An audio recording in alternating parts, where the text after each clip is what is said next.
Judge my physical and mental my physical as well as my mental fitness. China. Fake news. We can't beat Mexico at the border or in trade. Probably China.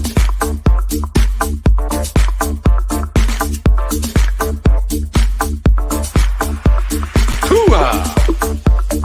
Are you serious? Judge my physical and mental my physical as well as my mental fitness. China. I love China. She doesn't have the stamina. Probably China. Putin likes Donald Trump. Putin likes Donald Trump. We can't beat Mexico at the border or in trade. Fake news. All men and women created by that. So you know the thing.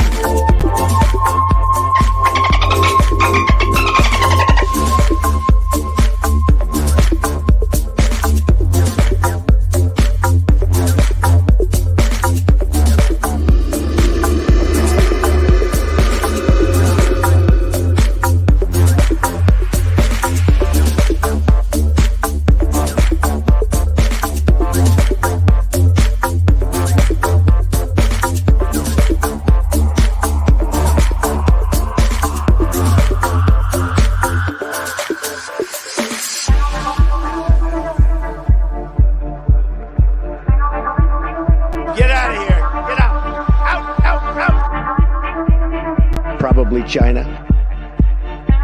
Are you serious?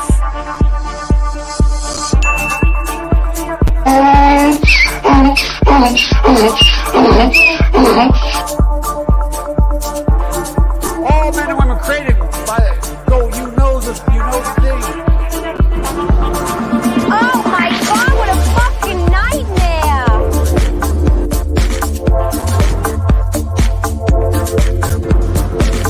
Oh my God! What a fucking nightmare!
Welcome back to the Convo Couch, everyone. I am Pasta Jardula. And I'm Fiorella. Hooah! And it's Pasta's birthday, everybody. Say happy birthday to Pasta. He was born on April 14th, 1912. Doesn't he look great for, I'm really terrible at like simple math, 111 years old? Really funny, fam. That is really, really funny. I'm glad you got jokes today. No, ladies and gentlemen, it is my 50th birthday, 50. And fam, you got to admit, number one, I dance better than any white boy you know, right? My hips can move, and we have proof of that. And I probably look better than any 50-year-old dude you know, including the Russians there that are 50 plus.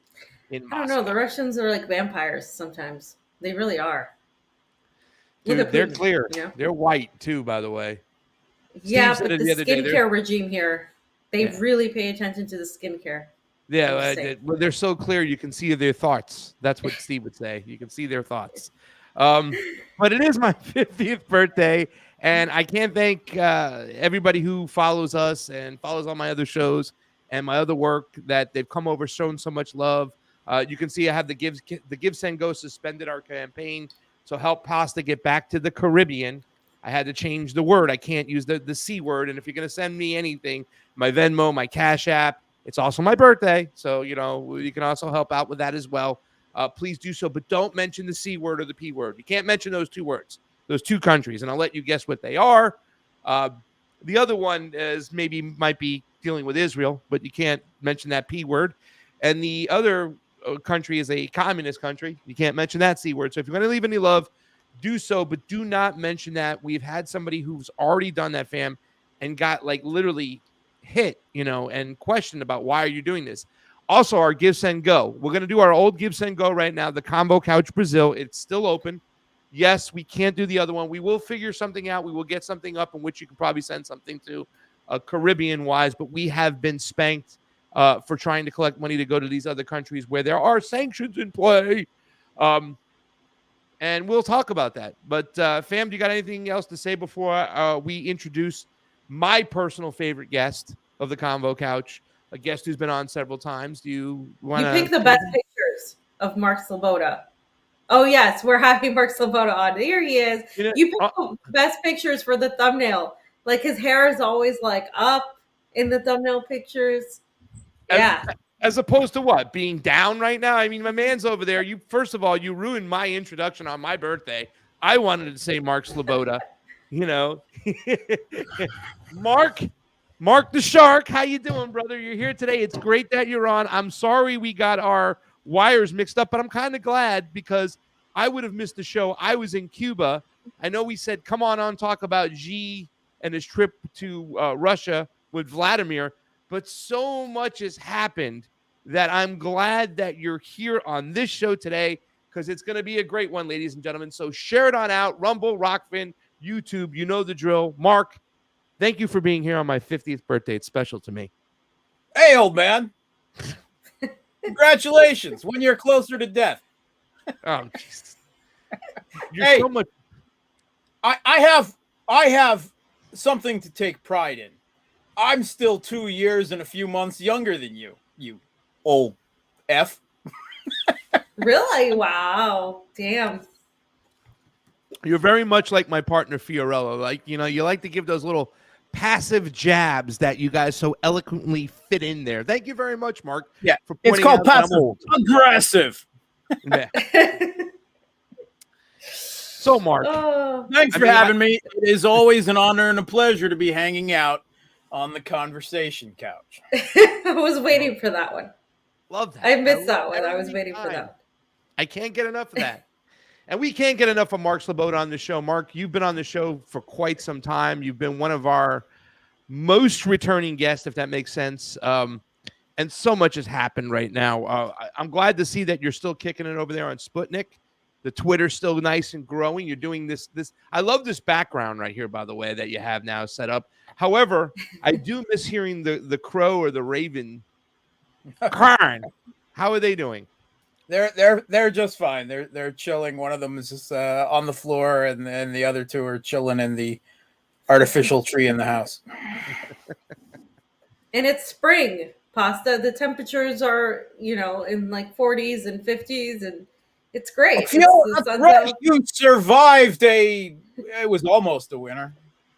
Yeah, it wasn't as strong, according to many Russians. No, it really wasn't. It was pretty weak. It was pretty weak, to be honest. Have you guys got together yet? Have you seen each other? Have you met in person yet? Or We have met in person. Yeah, we had dinner once when she first got here, and we've been, I think, both embroiled in the chaos that's been happening in the world ever since. Literally, Well, it's insane. I'm jealous of that. I really wish I would have met you first and had dinner with you. I wish I could have cooked you some game. I'm still looking forward to doing that one day. But you know what? I went to Cuba before Fam did, so I do have something to hold over her head. So It's true. Kind of cool, right? Yeah. My wife's been to Cuba. I haven't been either, so don't feel bad. Well, I wrote an article, and a friend of mine's like, I don't know if you should release that article. I haven't shared it with Fam yet. I try to be really nuanced about it, but we've been to 6 Latin American countries right now. Cuba is very interesting, and it's its own kind of thing. And I mean, I love it. I felt my heart is like in Cuba. I feel like I want to go back to that particular country more than any of the other countries because it's very interesting times over there. But that's for another conversation for another day. We do have something to talk about in which I've listened because I do my homework before you come on. I go over to your Twitter. I see what you're talking about, and I try to align the show that way so we can get the best of your opinion. And it just so happens to be these leaks came out, and a lot of people have somewhat of the same opinion that, number one, that it's more about narrative management. That it seems a little fugazi from everything to how these leaks came out to who supposedly leaked them and to what message they are trying to convey. So my question to you is, and you've talked about this on the show, and this is the Moon of Alabama thread, which has a lot more doubts about the leak briefing slides updated. I think that this is a narrative management operation. However, to the normies out there, because a lot of people who don't pay attention, they're not in our echo chamber, they're not really politically inclined, they'll call me on certain occasions. It paints a complete picture, right? You mentioned that most of the leaks are stuff we already knew, but that's because we're kind of involved with this arena. What do you think the narrative the government is trying to sell to the people here, in your opinion? First of all, let me just compliment you. Moon of Alabama is great. B and whenever I have a question, when I, am not absolutely sure of something, I go and see what B is saying on Moon of Alabama, and 90% of the time we're on the same page. So whenever I see him following the same line of thought, I feel much more comfortable as an analyst because what he's done there has always been great. And if you're looking for people of good news to donate to in the world, the first one, of course, is the Conversation Couch. But after that, it should be Moon of Alabama.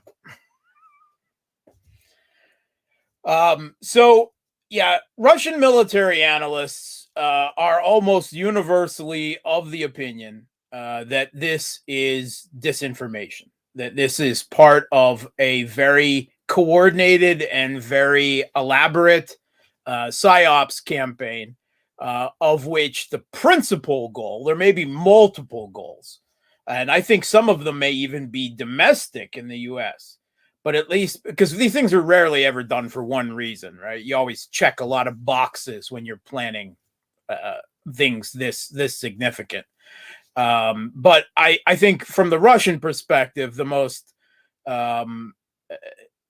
agreed upon motivation for this is to confuse and plant disinformation about the state of the U.S. proxy forces, Kiev regime forces in Ukraine, about their state of readiness, training, and preparedness, and other things like, location, amount of ammunition and artillery shells on hand, and the like, for this much ballyhooed spring offensive that the U.S. has been pushing so hard for over half a year now, right? I mean, we heard about this last fall, right? And they've been pushing it ever since. Newsweek even ran a headline about Ukraine, committing to it to appease the U.S., to appease NATO, which I think is really a good way of looking at it.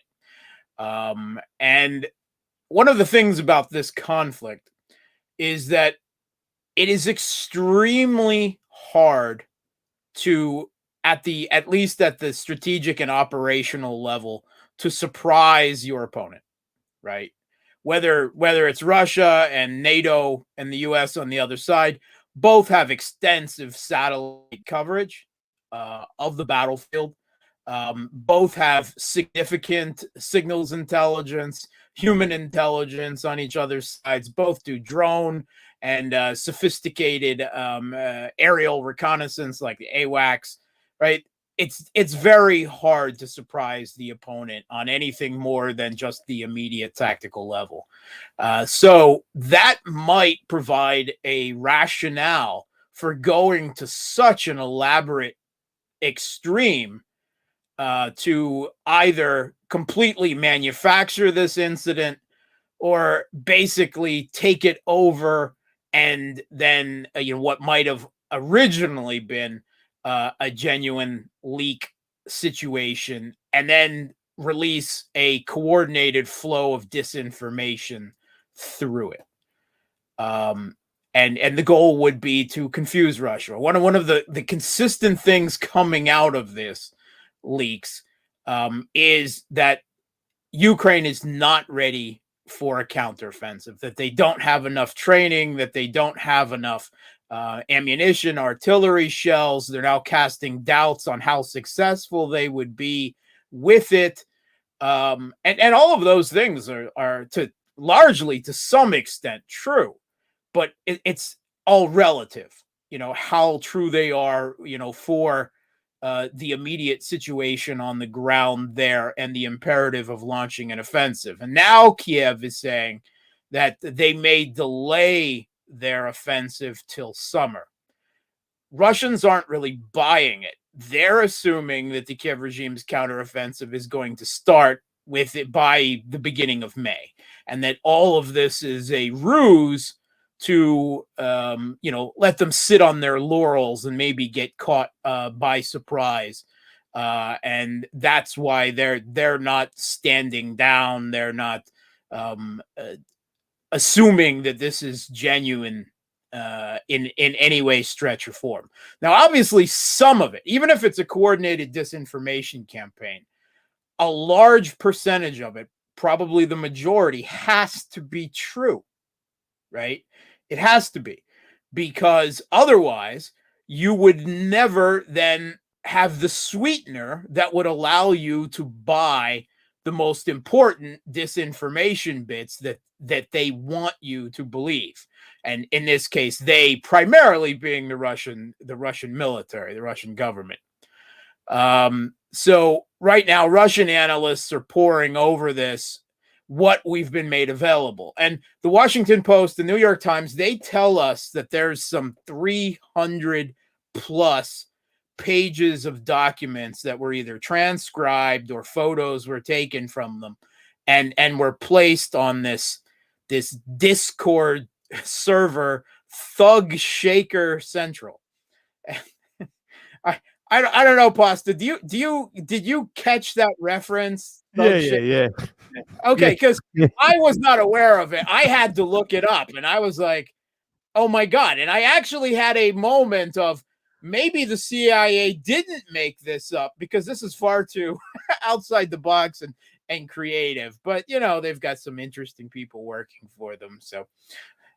I'm still withholding judgment, and I remain unconvinced that this is genuine. First of all, because 90% of what has been revealed, the shocking revelations, have already been revealed in the Western media over the last year, some of it several times. All right. Oh my God. The US and European countries have special forces on the ground in Ukraine. Headlines are now, leaks reveal. The New York Times admitted that last June, right? right in letters, unequivocally, right? They said France, the UK, the Netherlands all have commandos on the ground in Ukraine, right? And other things like, oh, South Korea was hesitant to provide artillery shells, and the U.S. came up with some cockamamie scheme where they sell it to Poland, and then Poland just passes it right on to Ukraine. Not news, right? I mean, all of this has appeared in the vast majority of it has appeared in the Western mainstream media over the last year. But it's always this blip that it's not allowed to fashion or change the narrative. And then it's kind of 15 minutes and forgotten, and it's not taken into account anymore. And that, I would say, is the vast majority. It's not allowed to form a coherent narrative of what is actually going on. If you are very careful and selective, reading between the lines, parsing, you can actually find a lot of significant truths about the situation in Ukraine, the battlefield, the context, why it's happening in the Western mainstream media. But it's like finding a needle in a stack of feces, because that's essentially what it is. This story about this Massachusetts Air National Guardman, Jack Teixeira. 21 years old.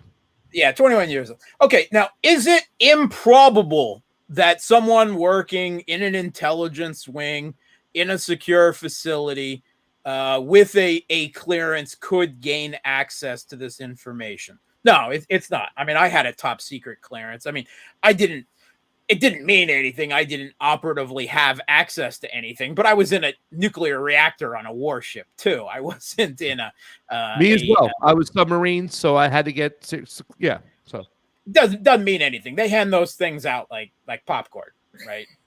And no foreign is a level of classification that most of these documents were that isn't even serious. I mean, no one takes no foreign nationals. No one takes that serious as a degree of classification. So could he have? Yes. Theoretically, he could have. But the way this was released, right? He's got this little cult of followers that he's trying to impress on his little rump shaker channel.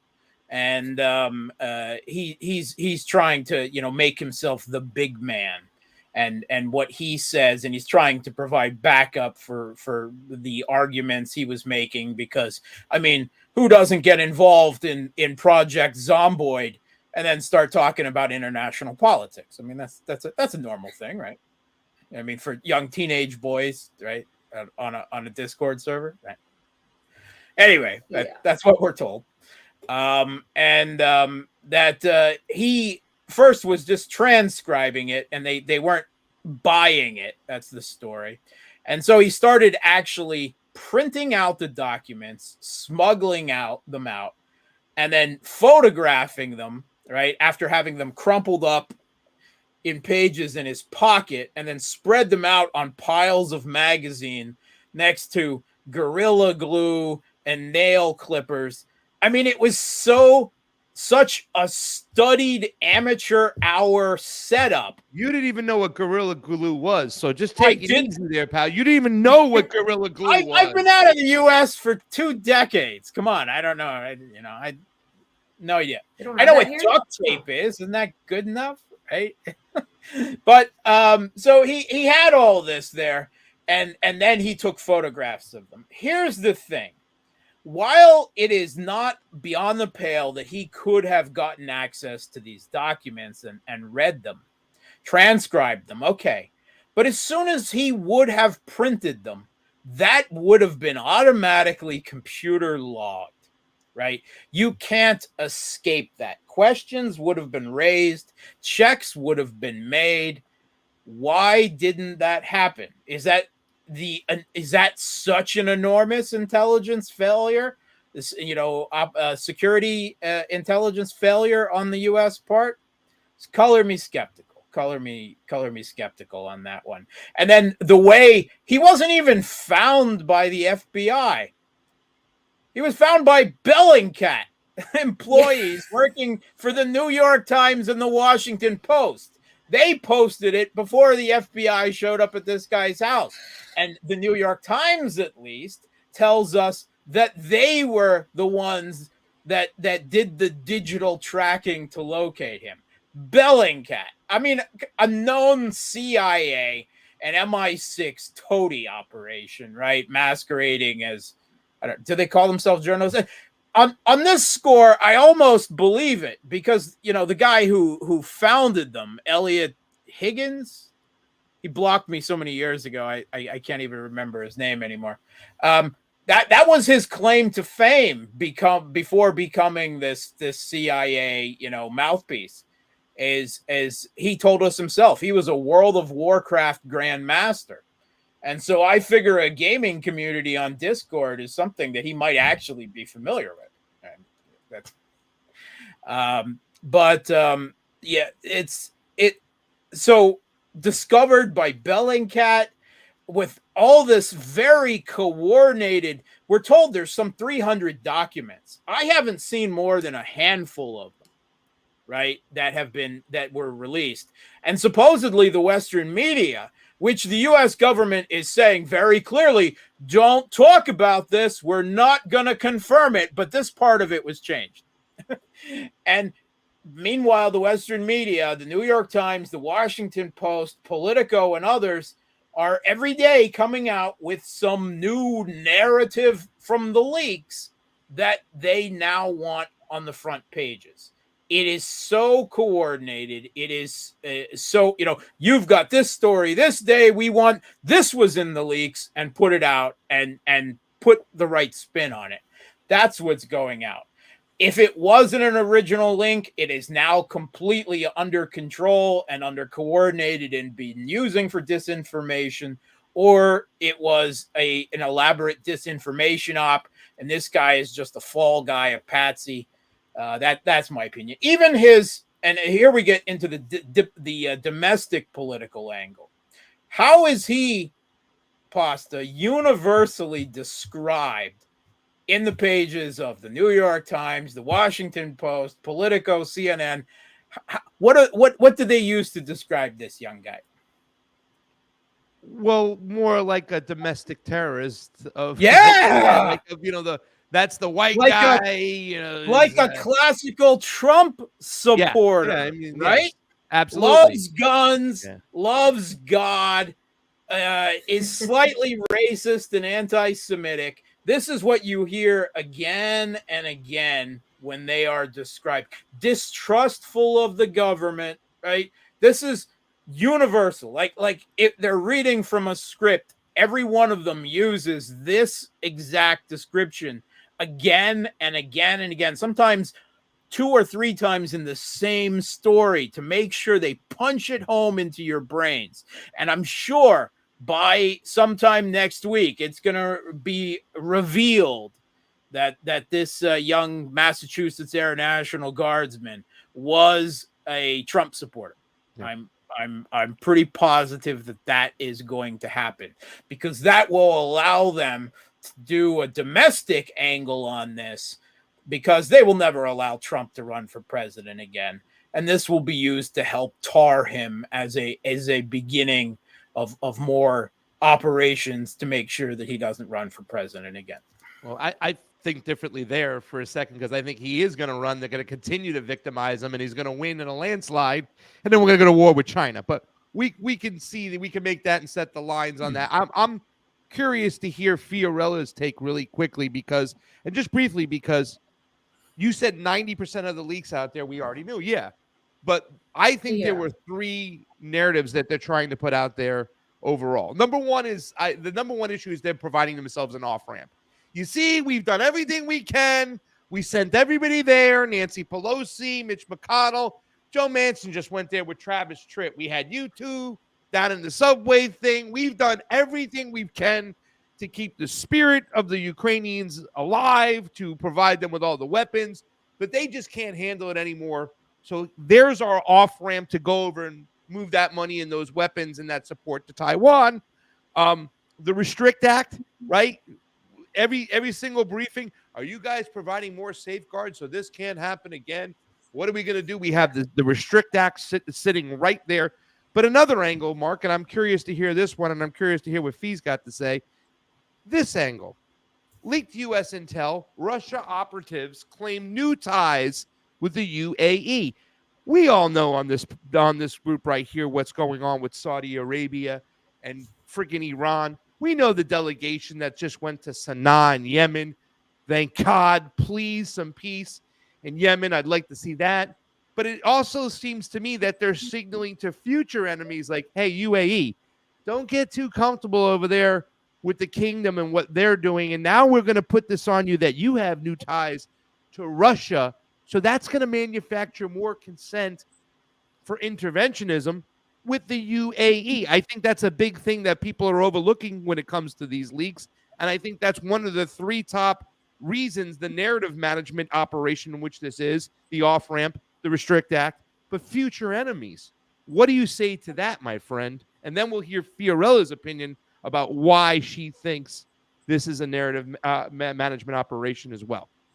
Okay, so I disagree with you on the first one. I do not believe that the U.S. government in total, certainly not the deep state, not Jake Sullivan, not Blinken, certainly not Victoria Nuland are looking for an off-ramp. I think the exact opposite. I think that if this, and we've heard this out of Viktor Orban's mouth, we've heard it from several people.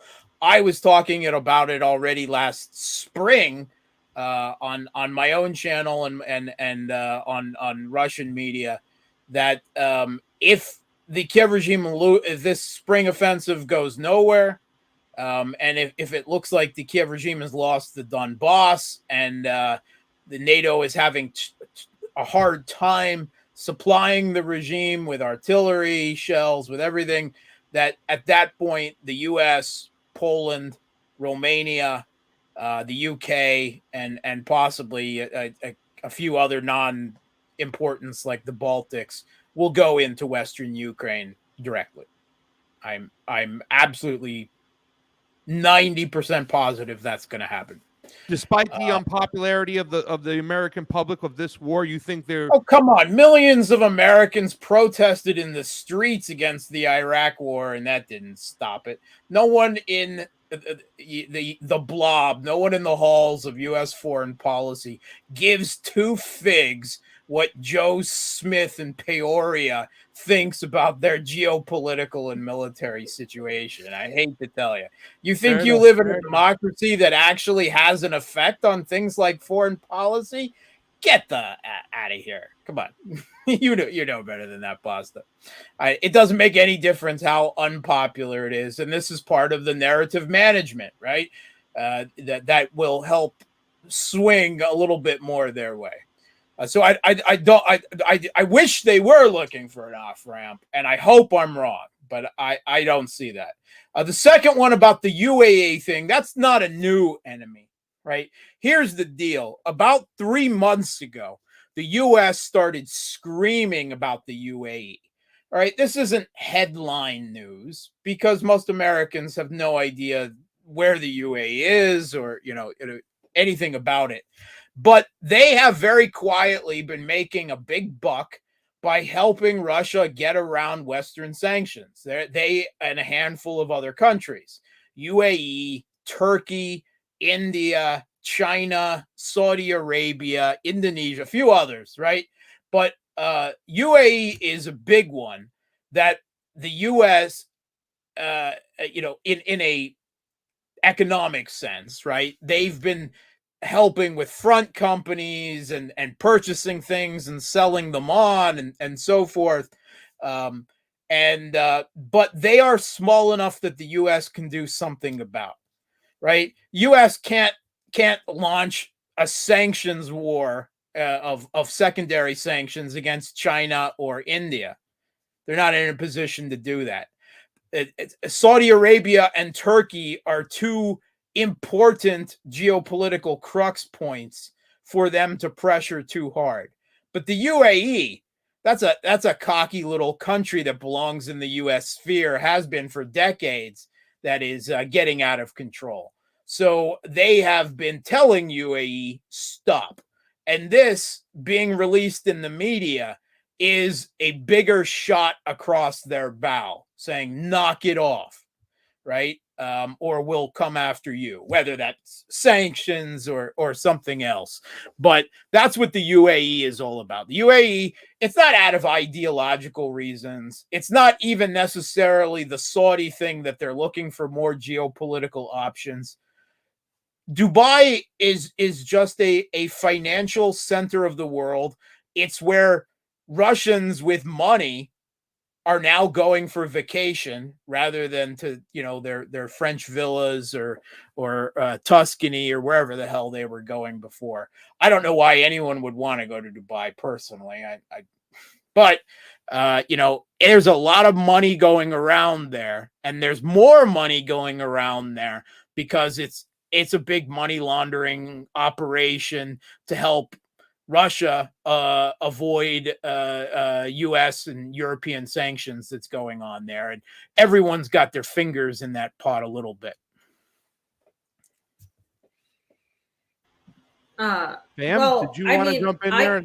I mean, good. Yeah, no. Mark didn't say anything about the Restrict Act either, though. So that's, Well, yeah, I mean, that's more of a domestic, a U.S. domestic policy, but I agree with you, Pasta. I don't think that's coincidental. I was just on another show and I was saying like that the way the media did this, right? You look at the way the media reacted to Seymour Hersh and how they were calling him a blogger and saying he was a kook and all this other crap. And now, meanwhile, they're verifying these claims. They're legitimizing these claims. They're saying these are the biggest leaks, bigger than the Snowden leaks, is what the media has said. So that already draws you that, okay, like, why are you trying to make this sensationalist type of mood narrative around this whole thing? And it just basically shows you that they're trying to create this idea that this is a really big deal, even though, as all of us have mentioned here, all of this information was largely public. It was largely known, especially to Russian media, Russian audiences. This is why a lot of Russian military analysts and a lot of Russians diplomats, they aren't buying this. Also, the fact that they're trying to say that China was going to sell weapons to Russia. They're trying to diminish the amount of casualties on the Ukrainian side. There's just a lot of pivots that aren't really falling in line to something like released by, say, WikiLeaks, and how that was done and how that was approached on that end. But Mark, I do want to ask you a little bit, because I do agree that there's going to be an offensive before a pivot to China. I do think we are going to see a pivot to China, though. I do think we are already seeing the pivot to China, because a lot of people are looking at the Republicans thinking, oh, they're calling an end to funding to the Ukraine war. But those same Republicans in the United States are also calling intervention in China via Taiwan.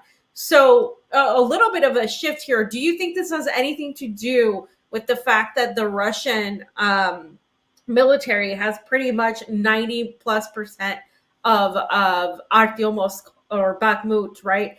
And the war is essentially over. And how quick do you think this shift to, say, Poland, or some sort of, as the Russians say, there's going to be a shift, a distraction to another outlier, so the Russians can go in and waste their forces, but obviously Russia isn't going to do that. How long do you think that we have till this happens? Because as the way I'm looking at it, and the way a lot of us are looking at it, even here in Moscow, is this is over. This is done. I mean, the war is lost in terms of like military might, in spite of what the U.S. and NATO want you to think. Yeah, that's not my reading. I think this war will go on for years. I think it will be extremely bloody. I think the best at a distant end that we can hope about is a frozen conflict that will be regularly broken, more so than like a North Korean armistice. I don't believe there will be peace in Ukraine in our lifetimes.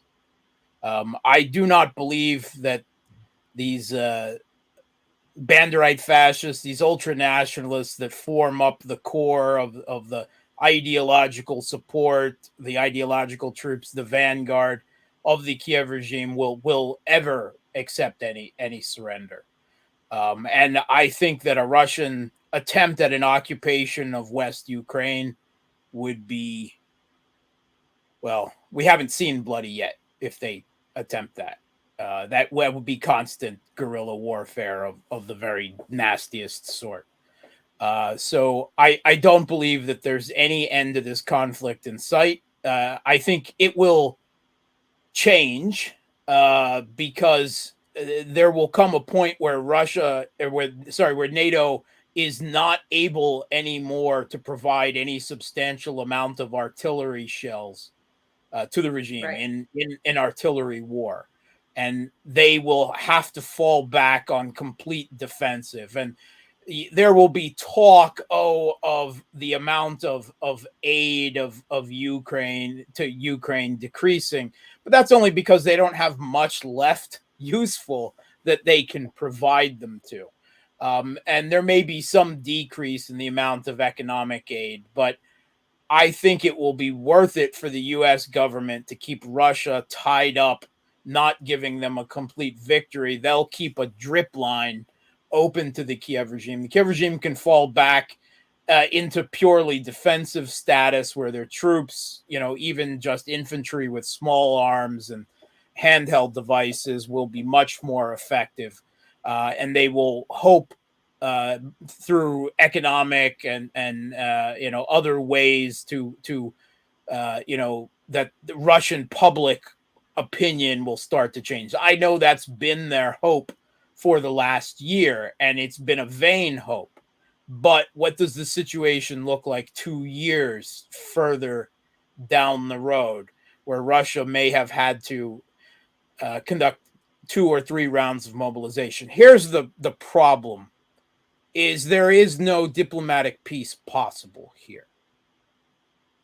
There's the betrayal of the January 21st agreement, the Minsk Accords, both rounds, and countless agreements made before that, is that anything that they sign is you can wipe your butt with it. I don't know if I would do that, because it's worth nothing. And the Russian government knows that. And the Russian public will not accept a Minsk III. And any Ukrainian rump state that is left, the West will continue to pour NATO weapons, training, even if they're beaten on the battlefield this year, a year and a half later, they'll be combat capable in some fashion again. So I don't think that's an end. Well, that was my next question, and you're saying, I just want you to reiterate, because obviously you're ahead of everything, Mark, when it comes to this, and that was my next question, because the remaining Ukrainian forces in Bakhmut are supplied across a dirt road from Ivansky. Did I say it right? At this point, no high rise, no blocks, no strong points remain in Wagner's path to this crucial last supply line. Only detached homes. So what does defeat in Bakhmut mean for Ukraine? I mean, it means they fall back on their first defensive line in Donbass. They fall back on the Slavyansk, Kramatorsk, Konstantinovka line, which is not in as quite a defendable position as Bakhmut was, but will take Russian forces at least another 6 to 8 months to knock down. Here's the U.S. keeps telling us, the U.S. government, that Bakhmut has no strategic importance. And they've actually been pushing, if the Washington Post, anonymous Biden administration officials speaking through their stenographers at the Washington Post and New York Times, if they're to be believed, the U.S. government has been telling Zelensky to get his guys out of Bakhmut since the beginning of January at the latest. They wanted him to keep some of the reserves, the ammunition, the artillery shells for the spring offensive. Why? Why did they not care about Bakhmut? And why was Zelensky so refusing to give up, throwing tens of thousands of reinforcements, good after bad, in a lost cause? It's because for the U.S., it has no strategic value because they've already written off the Donbass.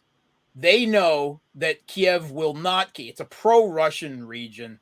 It's got a Russian ethnic majority there, and it's not even just about ethnics. It's more about worldview and language and these other things. But they've written Donbass off. But they hoped that a southern offensive, this idea that you could split Russian forces by driving out of Zaporozhye down to Melitopol, drive a wedge between Russian forces in the east and the south, and then you would be in artillery range of Crimea, of Russian supply lines through Crimea and Crimean cities. And Kiev regime HIMARS shells and the like regularly falling on Crimean cities there was the hope that would break the Russian government spirit, Russian public sentiment, and it would make supplying Russian forces in the rest of Zaporozhye and Kherson tactically difficult, that they would withdraw from these areas. So what would that leave? That would leave Russia with the Donbass having won, or all but having won the Donbass at that point, and Crimea, but not much else. And they were very clear about this. Despite all the bravado and the things, through the New York Times a couple months ago, and it's since come out of Mark Milley, the chairman of the Joint Chiefs of Staff as well. They know that the Kiev regime can't militarily conquer Crimea, which is they'd have to genocide off 95% of the population. My wife is from Crimea. I have family there, right? They're more patriotic, pro-Russian than many people in Moscow. That is just absurd. First of all, attacking that peninsula would be a suicide operation. It's always a very tight, a very difficult geographic position. But then you have the makeup, you have the extensive Russian defenses. So, but they believe that Russia had to believe it was under threat. They say that right out. And that would provide an opening, they believe, I don't believe, but they believe, for negotiations, to put Russia at the table at that point and say, hey, this can all end. Just take Donbass and Crimea and we'll call it a day. That's why. Zelensky, though, he knows that his regime depends on this level of propaganda he's built up. He's not ready to sacrifice the Donbass. He's afraid, morale-wise, that the public will turn. The public has been beat down and shot in the streets and imprisoned, but he's afraid that at some point that either them or the nationalists that he has in his own will turn on him. And a breaking of the fortress city of Bakhmut that he has built it up as and expended so much political capital on already will put him in a precarious position. And he's still, the U.S.'s pet proxy there. But there could come a situation down the road where they decide maybe we'd be better off with Zaluzhny in there. So he's got more domestic morale and opinions in mind. That's why he has refused to give up Bakhmut despite supposed U.S. pressure. So they're looking at it from very different situations. But just driving them out of Donbass will not end this. Russia has already claimed Kherson and Zaporozhye, right? And they've since lost Kherson City. They withdrew from it, right, under their own accord, but they did that last fall. They withdrew from, they never took Zaporozhye City. So they've got it, for Russian political reasons, they've claimed that territory. They've held referendums there. The Russian public would not accept the Kremlin not taking Kherson and Zaporozhye fully as well. Prigozhin has even said, all right, if we're talking, that's another year and a half down the road. And then does it make any sense to stop before the geographic and social cultural barrier of the Dnieper River. No, it doesn't. So then you're talking Kharkov, then you're talking Dnipropetrovsk, which is another stronghold of the regime, and then you're talking Odessa, Nikolaev in the south. That's 3 to 4 years down the road. Wow. Yeah, I mean, I really thought that after Bakhmut, they were just going to, that's it, done now. But I just mean like in terms of this being a winnable conflict for Ukraine. I think at this point it's not. I know, but it's just extremely clear at this point. More for people who still thought there might have been a chance. I think it's just completely clear. I do agree it's going to be dragged out because the West has a tendency to drag things out, and we know that Russia sees this as an existential war, as does NATO, right? So this isn't going to end in some sort of like sit down as both. I think I've seen people on both ends suggest that it could potentially be. But I just think, it's just not, there's no way that anybody can say that Ukraine has a shot. Everything that's been happening from here on out is just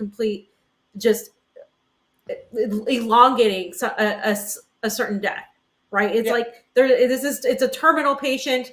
You're just making this a lot longer than it should be. That's the way I'm looking at it. Russia, economically, militarily, political capital wise, for years, and for what Washington is a low cost. It's not American lives that are being lost there. They can support Ukraine militarily at a lower and economically at a lower level and keep this going for years and bleed Russia. And Russia has been very loath, right? They've been fighting a different war. They've been trying to fight a war of attrition. Kherson and Zaporozhye fell into Russian hands practically without any fighting in the very beginning of the conflict through the good work of Russian intelligence services, co-opting a lot of the local officials in those areas, getting troops to stand down. That was the goal in Kiev and Chernigov as well, but it didn't work there. That was compromised. But Russia gave up a lot of that territory. Why? Because they're not fighting a territorial war. They're fighting a war of attrition. They're trying to grind through, at this point, not just the Kiev regime military. They did that by the summer. They have to grind through NATO as well. And NATO is trying to ramp up production. This can go for a very long time, which is why Russia is looking to China in the long term to help keep them going. Because there are going to start to be some effects on the Russian economy, never as drastic as the West predicted they would, but it will get harder in the next year or two, I think. And the U.S. will be happy to keep bleeding Russia through Ukraine, keep them busy there for years into the future, because they, just like with Syria, right? The U.S. can't be seen as giving Russia and Iran a victory in Syria. They can keep a minimal amount of troops in East Syria, sit on the oil and the wheat fields, preventing Syria from ever reconstructing, ever stabilizing the entire country, keep training up some jihadis at Al-Tanf and sending them to destabilize different parts of the region. They can keep this going for a very long time at a very low cost. I think, of course, the U.S. has been trying to pivot to the Pacific, right, for this Thucydides trap confrontation with China since the Obama administration. I think they're about 5 years out, 3 to 5 years from the war that they want there. Part of the reason is that they believe there's still a missile gap there. They're trying to put as many land-based cruise missiles and short and intermediate range ballistic missiles in southern Japan, in a couple of the other island colonies of the U.S. out there, because this conflict in the Taiwan Straits, the South China Sea, it's all going to be kinetic.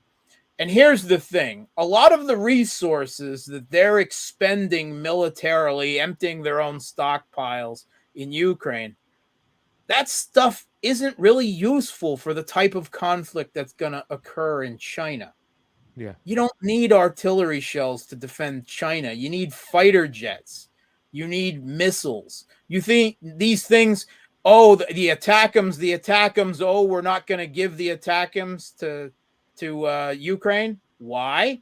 Because we want the ATACMS for China, and we need to keep our stockpiles of those up for when that does kick off. Yep. So the U.S. military believes that it can bleed Russia through proxy conflict in Ukraine for years ahead, while still pivoting to this big naval air confrontation with China off its own coast as well, which they intend to provoke by having their proxy separatists in Taiwan declare officially independence, of which China will have then no option but to. They don't want a military confrontation, but the U.S. will make it. So the U.S. believes suicidally that it can do both of these things at once. Yeah. And the last package of money, the $2.6 billion that went over to Ukraine, didn't go directly to Ukraine. It went to the weapons manufacturer for the future. So did you hear Janet Yellen being questioned by senators in the recent hearings there? You intend to push the U.S. deficit to $50 trillion. And she says, yeah. Yeah. What's your point? Just print that money machine. Burr, burr, burr. They don't care. They can keep this going. When people go, oh, China owns the U.S., they don't own the printing press. We can just print that. But I mean, problems with Saudi Arabia now, selling gas. It's getting complicated. And I think what the U.S. is doing here with Russia, with China, with it's trying to squeeze its grip on countries like Saudi and Turkey that are starting to look for options. I think they are going to hasten to quicken the end of U.S. hegemony by more than a decade, right? But that still leaves us another decade or so of it in existence. I think they're committing geopolitical suicide by this, right? They could have gone divide and conquer, sided with Russia against China, right? But they don't. They're too ideologically committed to their own supremacist ideology of exceptionalism to allow themselves to believe in balancing and realpolitik anymore. They're too full of themselves, and they're going to hasten the end of the, if you want to call it empire instead of hegemony, quicker by doing all of this. It is a huge geopolitical mistake. The changes with Saudi Arabia, a loyal U.S. client state for decades, I think are almost as big geopolitically as what's happening in Ukraine right now. Saudi joining BRICS and joining the Shanghai Cooperation Organization, breaking the petrodollar and starting to trade in the Chinese currency for oil, ending the war in Yemen, establishing diplomatic relations with Iran. Did you hear them howl in Tel Aviv when that happened? Right? And Syria as well, sitting down for a Russian brokered peace in Syria. These are huge changes.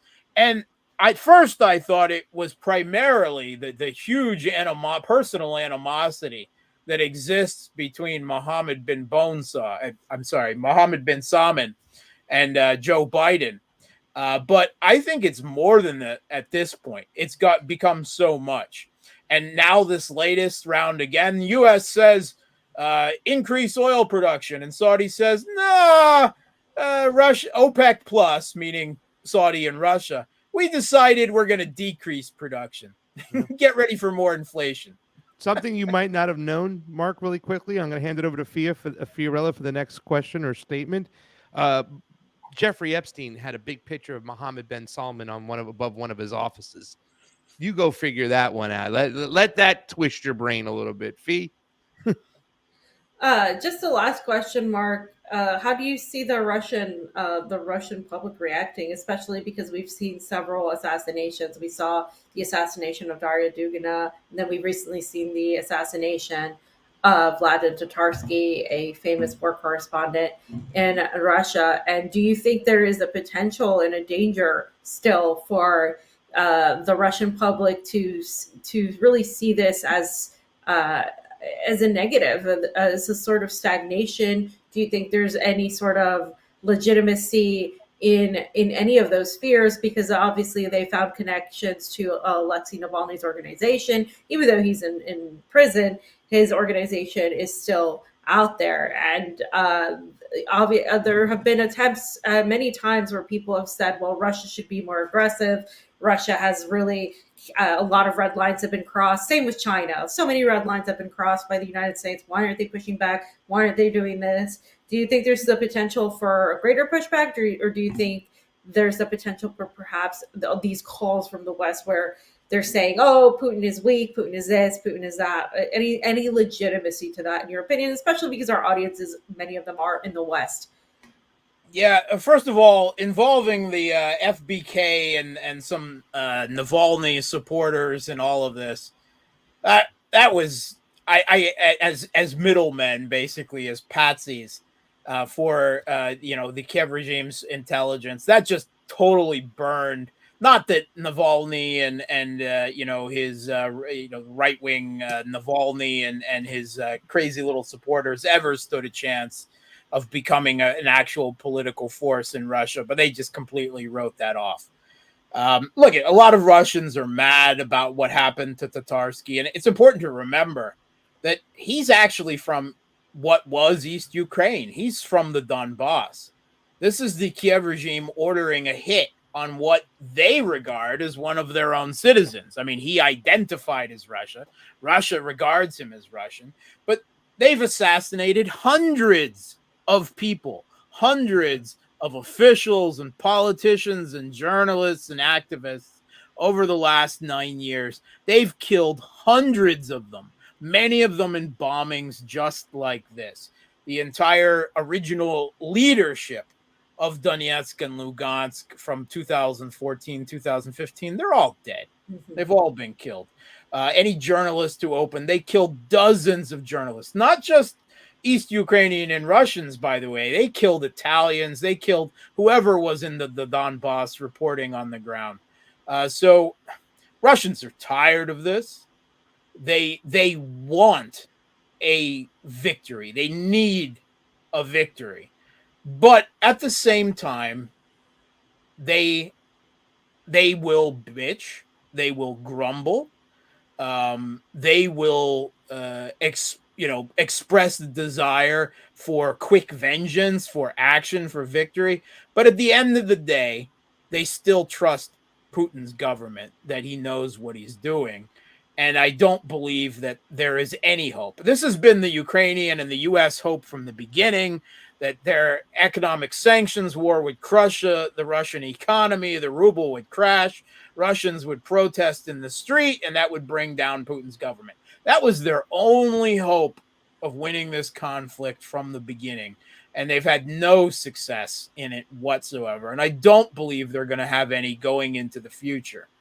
That doesn't mean that Russians won't bitch and grumble and complain on Telegram channels and so forth. They will, but it's not going to change the political consensus in the country, the long-term trust in Putin, that they will see this through however long it takes. And I do believe it will long. I am a little concerned that Russia hasn't launched another round of mobilization yet. Most of the troops from the first round of mobilization of reservists, these were all military reservists who were called up, some 300,000 out of a pool of 2 million reservists. They only called up 300,000 as far as we know, and most of them haven't even been deployed into real combat yet. They were presumably going to be used for a big Russian big arrow offensive that I think has surprised a lot of people, including myself, by not happening yet.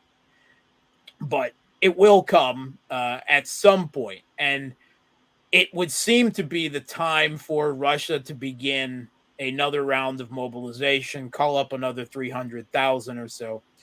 I know Russia does not want to fight a territorial war in Ukraine, but and as soon as you take territory and let's say you hold it rather than give it up, you have to economically support that territory. You have to rebuild it because it's all been destroyed to a building in taking it, because the Kiev regime turns every single residential building, school, hospital, everything, church, into a firing point, right? You've got to bring down everything. You've got to rebuild everything that you take.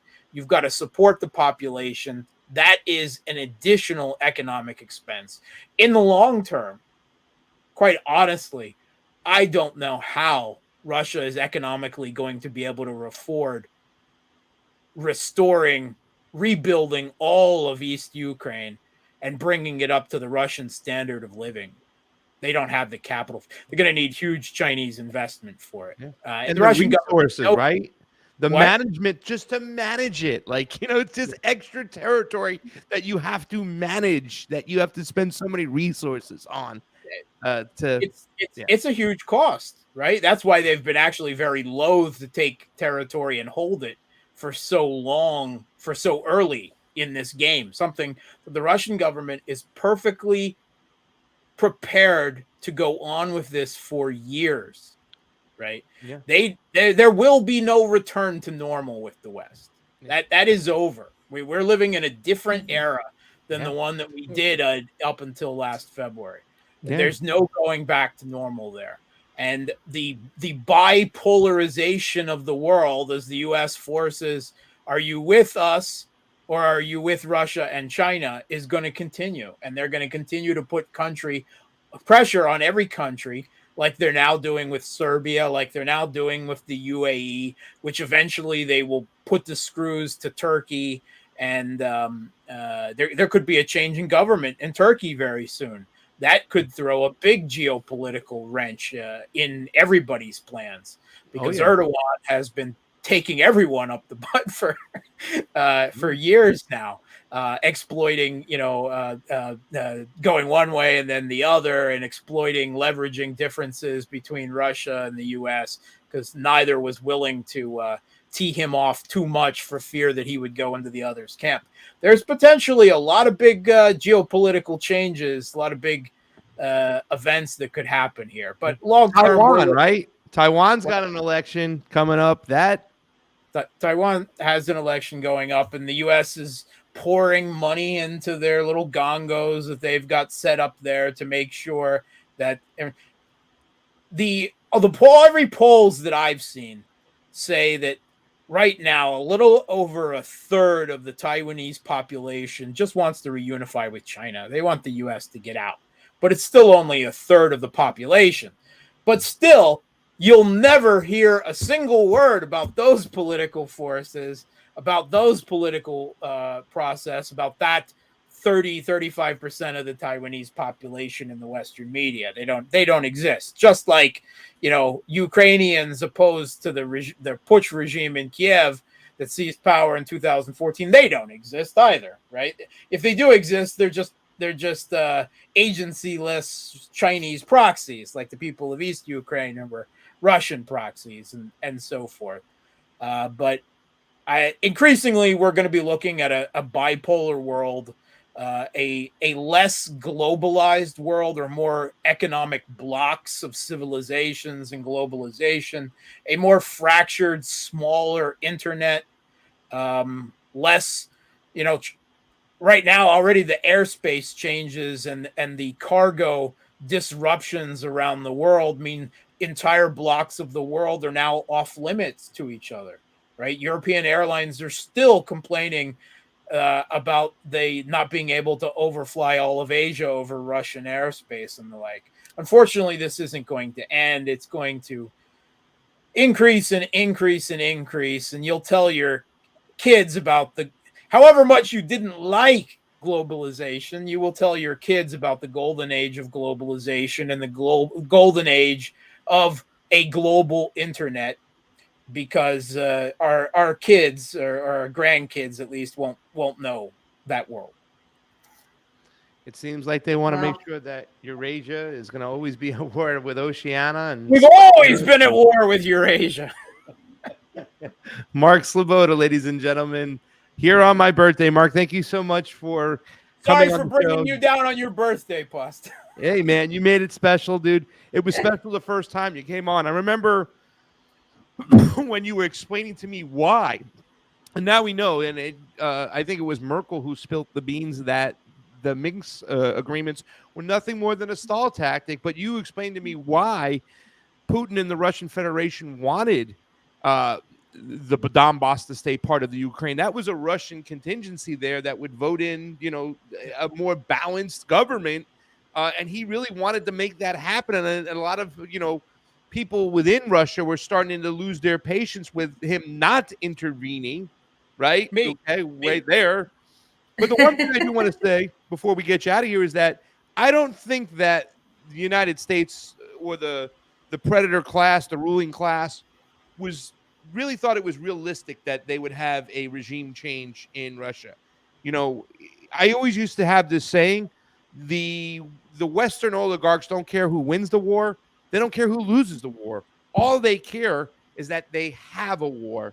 And so much money has been embezzled into their pockets, and the divide in class in the United States is getting even further apart, where the 1% is controlling almost everything, and they're finding more ways to take more of our civil liberties away, finding more ways to move us into their digital banking. So I think that they did, in a way, win because they had this war drawn for so long. And like you said, the American public never pushes back. They don't care. They don't even know about foreign policy, let alone find the Donbass on a map.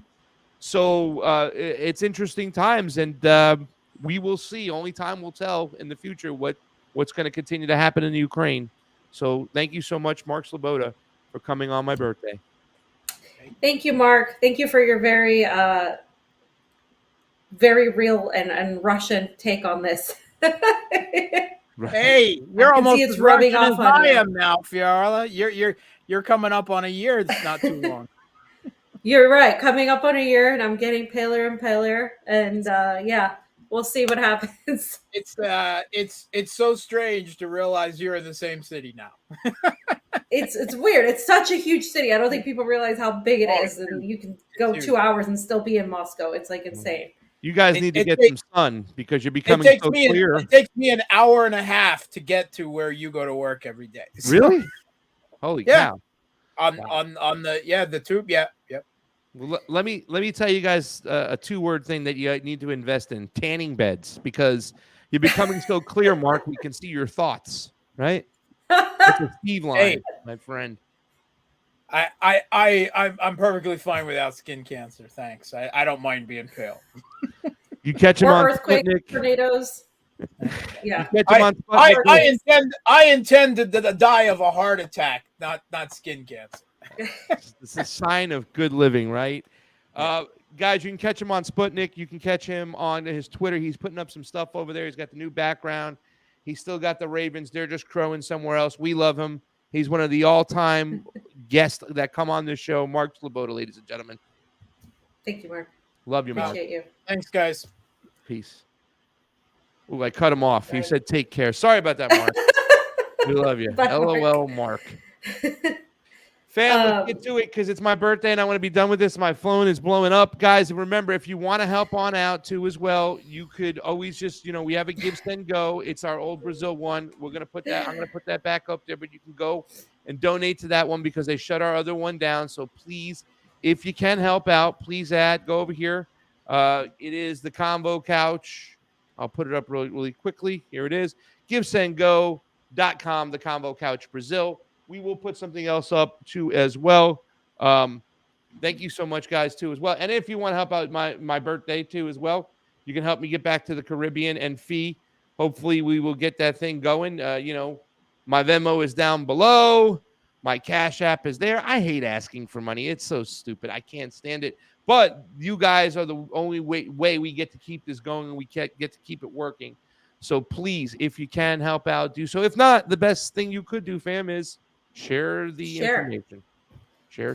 Yeah, so that was a great discussion with Mark. It's nice seeing, the differences in analysis from different, analysts that are all here. We're all following this conflict. So I do agree that the U.S. is going to drive this out as long as they can, and Russia's not going to give up. So it could potentially make for a long conflict, which makes a lot of us sad because, living here, you just see like how Russian people are so kind and so awesome, and like I've mentioned this before, like I'm hoping to really get a channel that really focuses on the Russian living and stuff, and also bring Pasta on a lot, hopefully getting Super Rays back and stuff, because, there's, I don't think either of us will ever stop being independent journalists on our own, whether, I work for RT, whether Pasta works for somewhere else.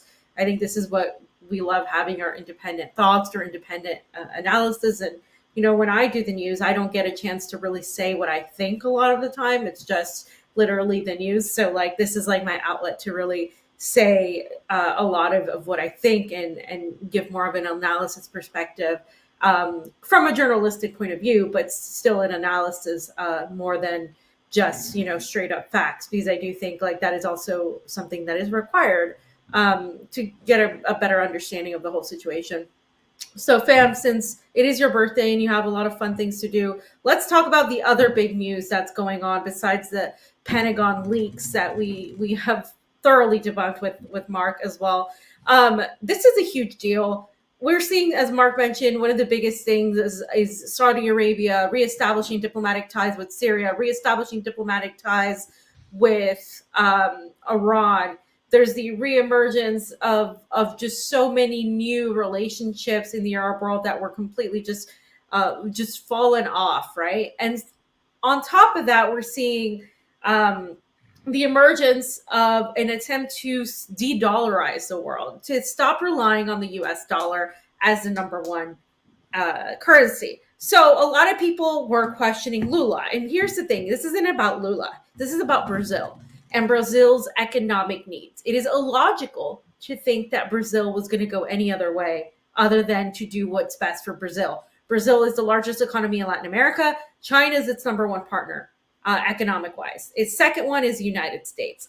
But what does it get with the United States compared to what it gets with China? It gets so much more with China. We're going to go over some of this stuff. And the reality is that there was this whole like superficial analysis, and I was just on Nick's show on Revolutionary Blackout Network, and I did mention this. There was a segment of the quote unquote left, right, a segment of the populist right, and several people that are convinced that Lula is a Soros puppet, but they don't really have the evidence to really back that up, save a picture or two.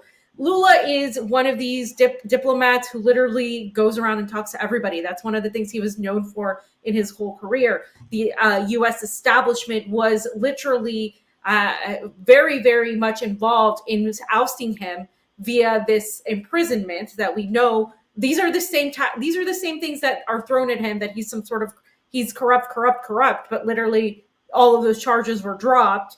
One of the people that really served in helping expose that was Glenn Greenwald. We all know the story, Operation Car Wash, all of this. Now, people were wondering, well, why then was the Biden administration pushing Lula so much? Well, Nick mentioned that maybe because Bolsonaro was too crazy with the COVID stuff. I don't even think it was just only that. I do think that might have played a role. But I think it was also because Bolsonaro was just a really bad diplomat, and they thought they could get Lula in the bag. They thought that because of Lula's more social democrat tendencies, that he would just go on and do what the U.S. wanted. And I think Lula played everybody. I think he played the liberals, and I do think he played a lot of the people that were criticizing him on the right as well. There is fair criticism to be given from Lula. The dude isn't a communist. The dude isn't like a socialist even. He's like a social democrat, if anything. And the reason I start out by saying this is because I'm not surprised at all by what's going on here, Pasta. I don't think you are either. But I think a lot of people are surprised that, oh my gosh, he's saying this. It is a big deal he's saying this, because of what Brazil is and where Brazil stands in regard to BRICS. But it's not a big surprise because, again, Brazil and China have really close economic ties. So let's hear what Lula da Silva said, because he really did suggest here to ditch the U.S. dollar.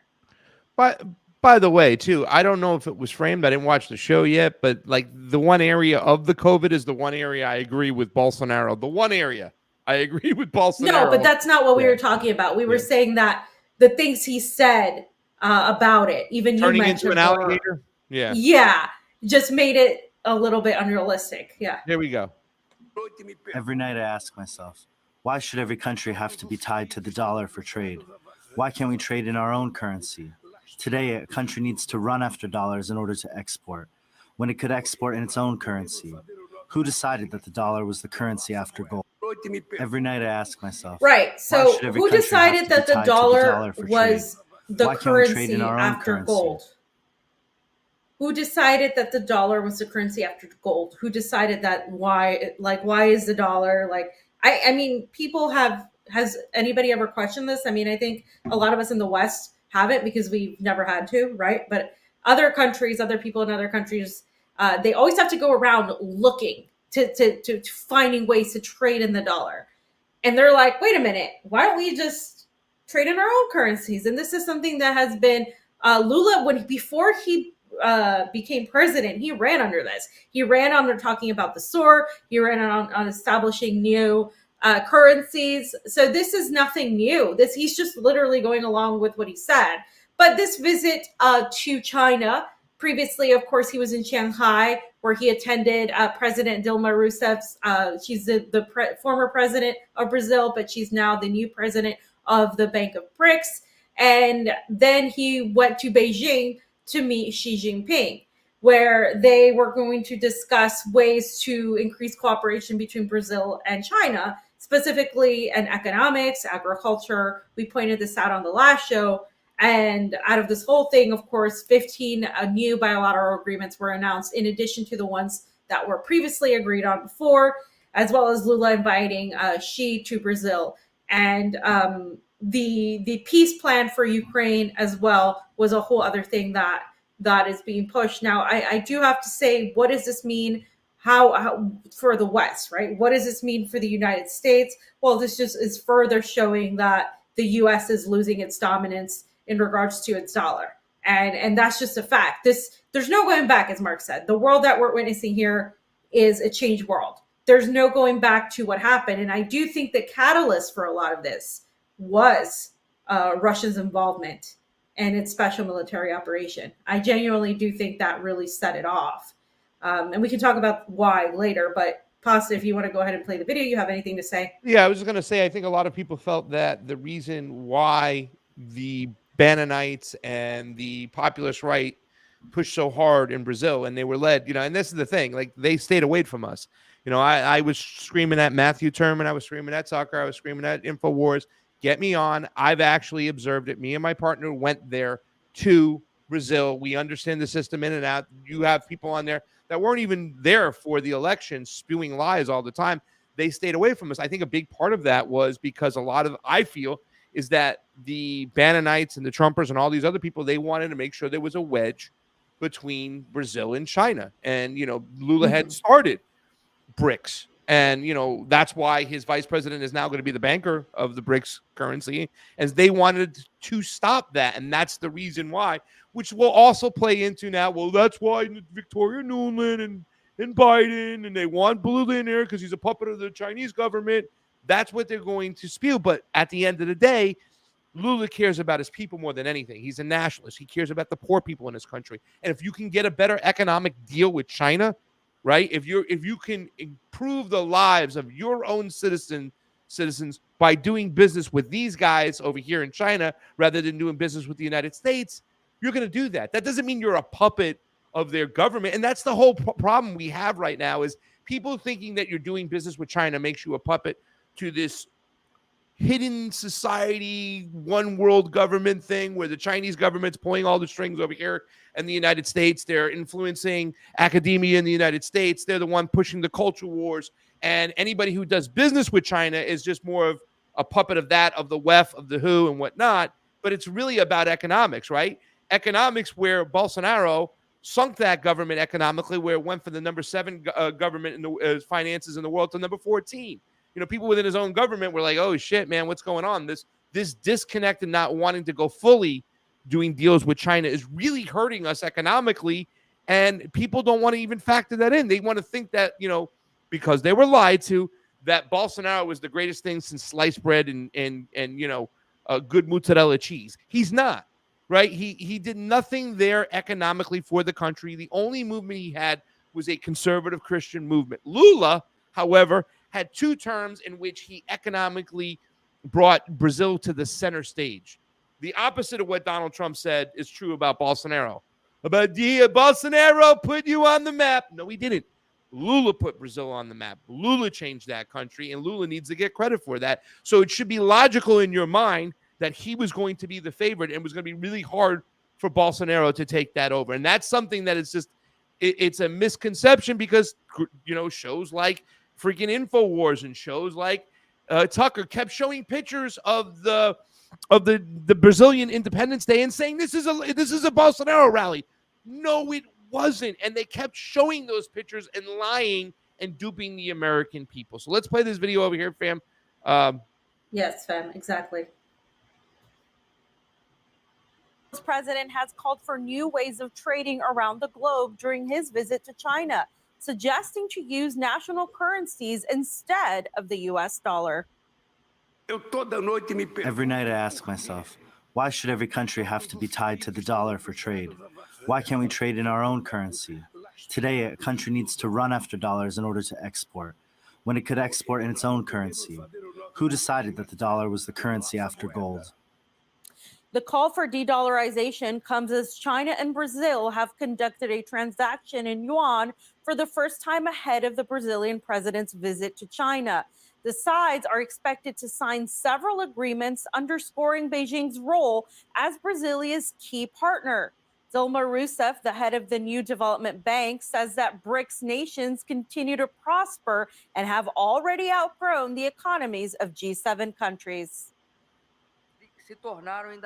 BRICS has become even more relevant. Together, the countries represent over 40% of the world's population and approximately a quarter of global GDP. In purchasing power parity, it is estimated that the BRICS economy is already larger than the economy of G7 countries. I think the trip by Lula, the relationship that's evolving between Lula and the rest of the BRICS countries, and especially with China, is an enormous step in a long process. That long process has to do with the world adjusting to the enormous economic growth achieved by the People's Republic of China over the last 30 years. The United States is now going to have to share the position of a superpower, economically speaking, with the People's Republic of China. And one way that happens is to allow the Chinese to enjoy some of the benefits, and they are economically very significant, some of the benefits that come from having a currency that is used around the world for economic trade and capital flows and so on. And just 2 quick things I want to point out of what was just said. Yes, China. As Dilma Rousseff said, the BRICS countries overpower with more population, right? The power of the G7 countries. 1. 2, what Professor Richard Wolff said, the United States is going to have to get used to sharing the stage with China, if anything, being outshined. Pasta, you say it all the time. You don't have to like or even agree with ideologically with China's government. You say it all the time with China's the People's Republic of China or the Chinese Communist Party. But the reality that a lot of people, I think, on the right and people who are, against, who their first ideology opposition is to oppose communism, is that the people of China were lifted out of poverty, that China was able to grow its economy. Meanwhile, the economy in the United States is sinking. Okay, and this is something I say all the time. In Russia came from very, very a situation where they were on the ground in the 90s. they have risen. They continue to grow. I saw that growth with China as well, and at an even greater extent. But with the United States, we came from here and we're going down this way. So those are the two things that I'm seeing here, and I think that's important to point out as well. Yeah, I love China. Do you? So this is how Lula was welcomed. He was welcomed with this rendition of Ivan Lin's 1980 song of resistance against the U.S.-backed authoritarian Brazilian military dictatorship. This is real. The U.S. did back this dictatorship, and it translates to a new time, a new era, un nuevo tiempo, un nuevo tiempo in Spanish, a new era. Which, I mean, we were just talking about, right? This is a new moment in history. There's no going back. I just thought this was really interesting because to be played when Lula's arriving. I mean, if you want to, you can go down a conspiracy rabbit hole. You can say whatever, but this is real. And I don't think Lula or Brazil is in the pocket of Xi Jinping. I think they're just doing what is best for their countries, just like every other country in the Arab world that is opening ties with each other after years of discord and just complete and total conflict. Just like countries in Latin America are refusing to send weapons to Ukraine, and countries in Africa are calling out the West's neo-colonialist policies and wanting to do business with China. I don't think all of these people are somehow in the pocket of the Chinese Communist Party. That's illogical. These people just want a fair chance to give their citizens a better life. It's as simple as that. It's national sovereignty. We talk about it all the time. We've been talking about it now for years. This is it. That's just it. Why would if I'm a person and I want to do business, right? If you're, Trump should understand this. You want to do business with somebody, who are you going to do business with? You're going to do business with somebody that gives you a good deal, and in turn, you give them a good deal, and then you both benefit. You're not going to do business with somebody who's going to turn around and screw you behind your back. That's just common sense. And I think people are seeing more into this when they try to make connections that all these people are in somehow Soros or Xi Jinping's pocket.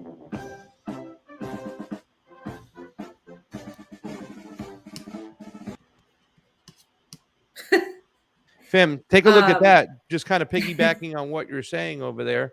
I put this up the other day, and just recently, if the Trump crowd wants to economically contend with China, they should push for lawmakers to outwork the Chinese, reverse NAFTA, reestablish a workforce with manufacturing instead of saber rattling for a hot war with China. I mean, it's nauseating at this point hearing you blame China for all our problems. It's ridiculous. The party of individual responsibility wants none when it comes to our foreign policy. And then when it continue on, I'm going to make our military the strongest, therefore it will be respected. Probably China.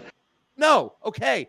If you want to change, then go and outcompete China. If you want to be the good old USA, the best country in the world, well, do me a favor. Show me it instead of acting like a bunch of fucking babies, not taking any accountability for your country's foreign policy, not taking any accountability for your government's misplacement of your fucking workforce. China didn't steal one job. We gave it to them. And now they're using our money and whatnot. And you have people saying, oh, man, we should cut off China and not let them do business. Well, what happened about your capitalist way? Whether your capitalist way where the government doesn't control who can get involved with business, right?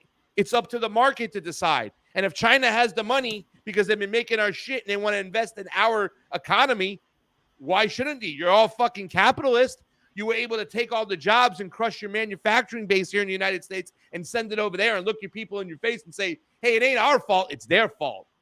You're like a petulant child at this point. And everything you talk about with China doing this and that, it's all conjecture. It's all bullshit. It's all, you don't have the ties to it.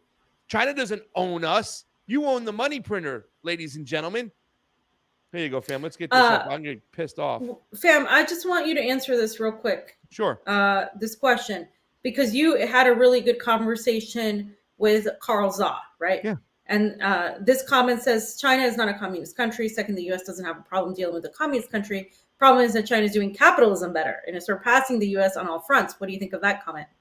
Well, I believe it is a mixed economy. I believe you would call it a market socialist country, free market socialism if you want. There's certain entities. I think it's the smart way of doing things. Like I just said with Mark, and you can probably chalk this up for the old USSR. It's just too much for the state to manage all the entities of what's going on. So what do? You manage and you control the things that are important. You control the main resources that you have. You control your education, you control your infrastructure and stuff. But the thing that people don't realize is that that the Communist Chinese Party, which is not even communist, has over 1 billion people there, right? They have to do well by their citizens. Otherwise, their citizens will overthrow them in the first place. So I believe what you said. There's never really been a pure, true communist country. Like I believe there's never been a really true capitalist country too as well. And you guys can debate that on Wednesday with Clint Russell and Caleb Maupin when you come to the show, because I'm the wrong guy to do that. But I honestly believe that. I don't believe this is about the isms. I've always believed that it's a ruling class that sits above all these isms and control and manipulate the system the way they can own the majority of the resources. And that's what's going on over here. So, yeah, I don't believe it is a true communist country. I believe they've done it very, very well. But that's the thing. They come in with their checkbook. They're non-interventionist. They got 3 bases outside their own country, one of them in Djibouti, right? But other than that, we got 1,000 bases, ladies and gentlemen. Our business is war. And eventually it's going to run out of people to bomb, people to kill, people to do those things. And the countries that say, hey, let me come in and help you out with your infrastructure. Let me come out in here, help you out with some engineering. Let me build some markets over here. They're going to succeed. They have been doing global capitalism or markets better than the United States, because the United States doesn't attempt to do it. They don't attempt to build bridges, real bridges. We make nothing except war. Except war. And we got to get away from that if we're ever to succeed. And it's up to us to hold our country accountable, not China accountable. Yeah. No, and I do think China politically, government-wise, it is communist, but in terms of its economy, it's had to open up its economy because it's impossible to be fully communist in a capitalist world. It's just not going to happen. But they've lifted their people out of poverty. So whatever the ideology you want to debate, that's the reality. And they've been going and producing while we have been not producing, and we become self-dependent and on just completely everybody else and importing everything. And what do we have to show for it? We have nothing to show for it. If you keep printing money, it's caused inflation. The US dollar is falling. The yuan is rising. That's a fact. Nobody can deny that. And you can't blame China for that. We can only blame ourselves for that and our own government. Absolutely, 100%. So China does see the relations with Brazil as a diplomatic priority. Okay, so this is something that President Xi Jinping said today at a meeting with Lula da Silva. He said China has always considered and approached the development of relations with Brazil from a strategic angle and with a long-term perspective, making Chinese-Brazilian relations a diplomatic priority. The Chinese president also noted that Brazil and China are the largest developing economies and emerging markets. They are strategic partners with a wide range of common interests, he added.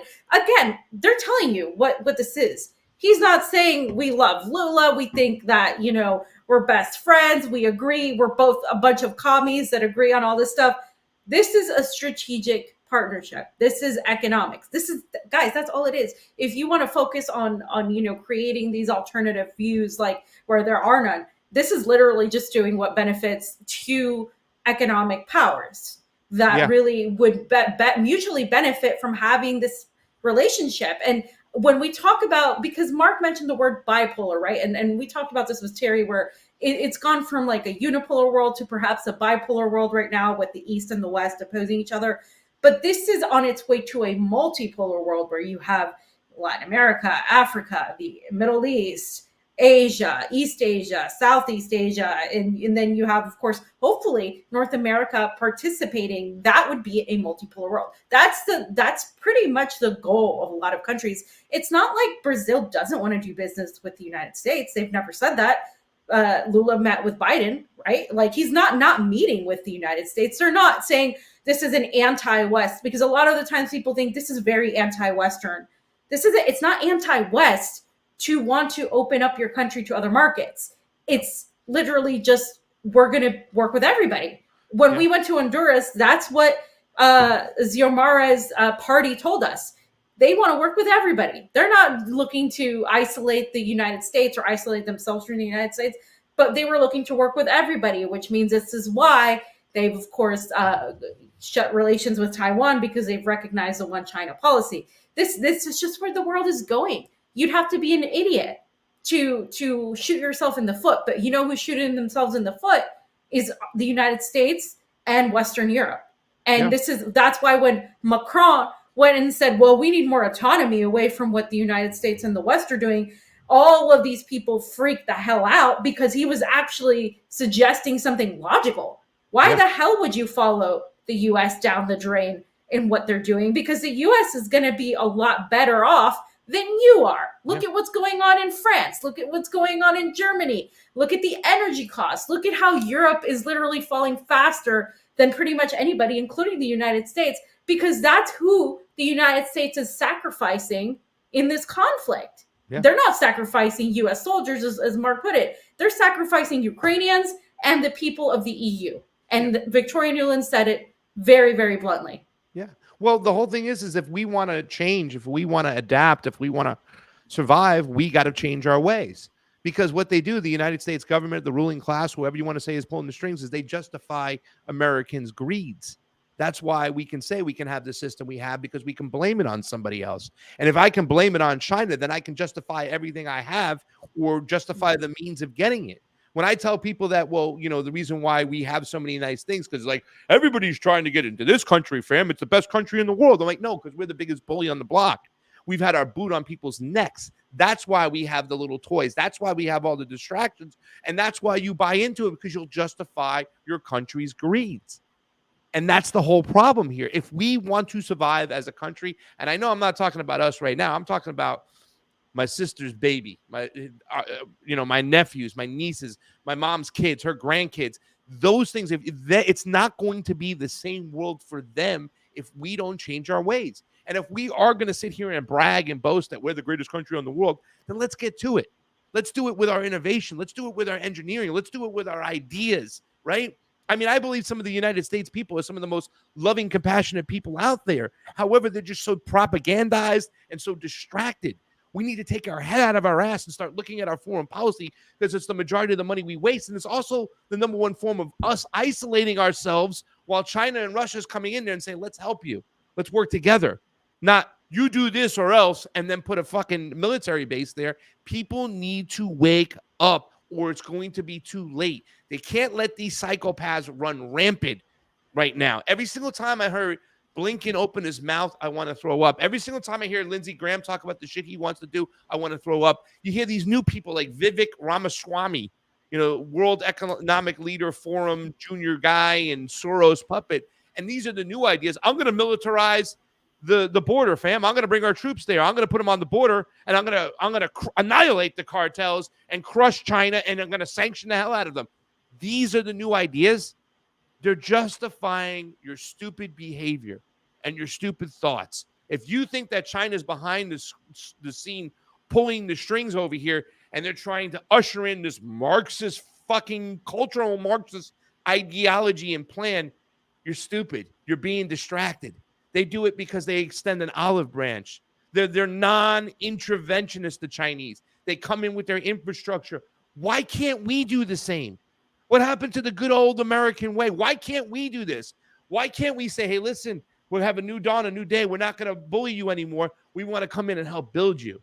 We want to give you back your bananas in Guatemala. We want to let you do whatever you think is right. And we want to help if we can. We want to buy from you. Instead of saying, no, we're going to control your government, and we're going to let our corporations go down there and rule. And what is it, fam? It's the same people who are screwing us here in the United States are the same people who are screwing it abroad. And we justify doctrine for corporations, for individuals to make money, because we think it's our right to do so as American exceptionalism. Right. It's the shining socialism. It's the shining city upon the hill. It's American exceptionalism. It's all of that. Like, it's because the psychopaths, Pasta, are in power. The psychopaths that we call Assad, Putin, and Xi are literally in our own house. And Americans need to realize that instead of looking to either the hero that will come save them in a presidential candidate, which it's not going to happen, or the villain that is literally controlling everything behind the scenes. The reality is a lot more practical. It's a lot more realistic and grounded. The reality is that villain is in your house.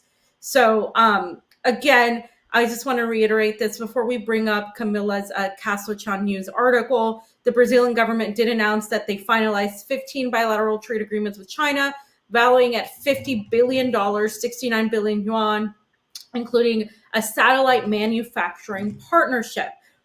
Wow. Okay, we can look at this as Westerners and be like, oh my gosh, look at that. Lula is a Chinese puppet. Or you can say, wow, why aren't we doing any of this? Why aren't we manufacturing anything? Why aren't we creating more economic opportunities for our country to grow, for more jobs? Because every politician out there loves to talk about jobs. We're going to build more jobs. We're going to have more jobs. We're going to build more this. We're going to have public infrastructure. How many times has Bernie Sanders talked about our crumbling infrastructure? What has been done about our crumbling infrastructure? We literally have trains derailed every other day. The potholes are ridiculous. Nicaragua has better roads. Nicaragua, a poor country in Central America, has amazing roads compared to the roads in Los Angeles, New York, the vast majority of the Midwest in the United States, Southern Florida. And then I come to Russia and they literally shampoo the roads. Like everything is so clean. I'm like, wait a minute. I thought Russia was supposed to be just completely just downtrodden by sanctions. I thought it was supposed to be this third world country. No. But somehow the greatest country in the world, the richest country, literally can't feed people because they need to make a profit out of the food in order for it to be fed to somebody first, right? There's literally food rotting that gets thrown away in the United States, but because you can't make money off of it, it can't be given to people. There's literally housing that sits empty because nobody lives in it, because other people from other countries are buying housing, because BlackRock and all of these other entities are buying property. So that is you'll own nothing and you'll love it participants right there. But an average American family can't buy a house. So who ends up living in it? Nobody ends up living in it. Why? Because you need to make a profit out of it. So again, if you want to talk about, is that communism that's really attacked Los Angeles, that's attacked New York, that's attacked major cities? It's not. It's neoliberalism. It's a rampant, failed neoliberalism. You can call it whatever you want, but that's exactly what it is. It's a failed economic policy where you have just completely just deregulation, nothing but deregulation and no accountability at all whatsoever. And so meanwhile, this is what's happening, right? So they signed these 15 partnership agreements in Beijing. And this is what happened. Okay. This has just happened today, because remember, they're a day ahead from most people in the West. And so one of the things they discussed also was Ukraine, right? How they were going to approach that. And remember, I said they have this peace plan that they were going to put out and have others join as well. Let me see if I can pull it up as well so I can look at what I wanted to mention. So, okay, so here are some of the terms. The terms signed between the two countries include space cooperation agreements, research and innovation, digital economy and fight against hunger, exchange of communication content between the two countries, and trade facilitation. One of the agreements foresees the development of CBERS-6, the sixth of a line of satellites built in the bilateral partnership. According to the Brazilian government, because this is directly found in Brazil's government page, the differential of the new model is a technology that allows the monitoring of biomes such as the Amazon forest, even with the clouds. So now people are going to look at this and be like, oh, see, these are just some loony environmentalists. No, I don't think it's a bad thing to want to preserve the Amazon rainforest, the amount of animal life and the amount of water that goes through that, especially with the fact that multinational corporations are trying to get a hold of this and control it for their own benefit. There's a difference in that. It's not black and white, like, oh, we just have to literally just hate the environment.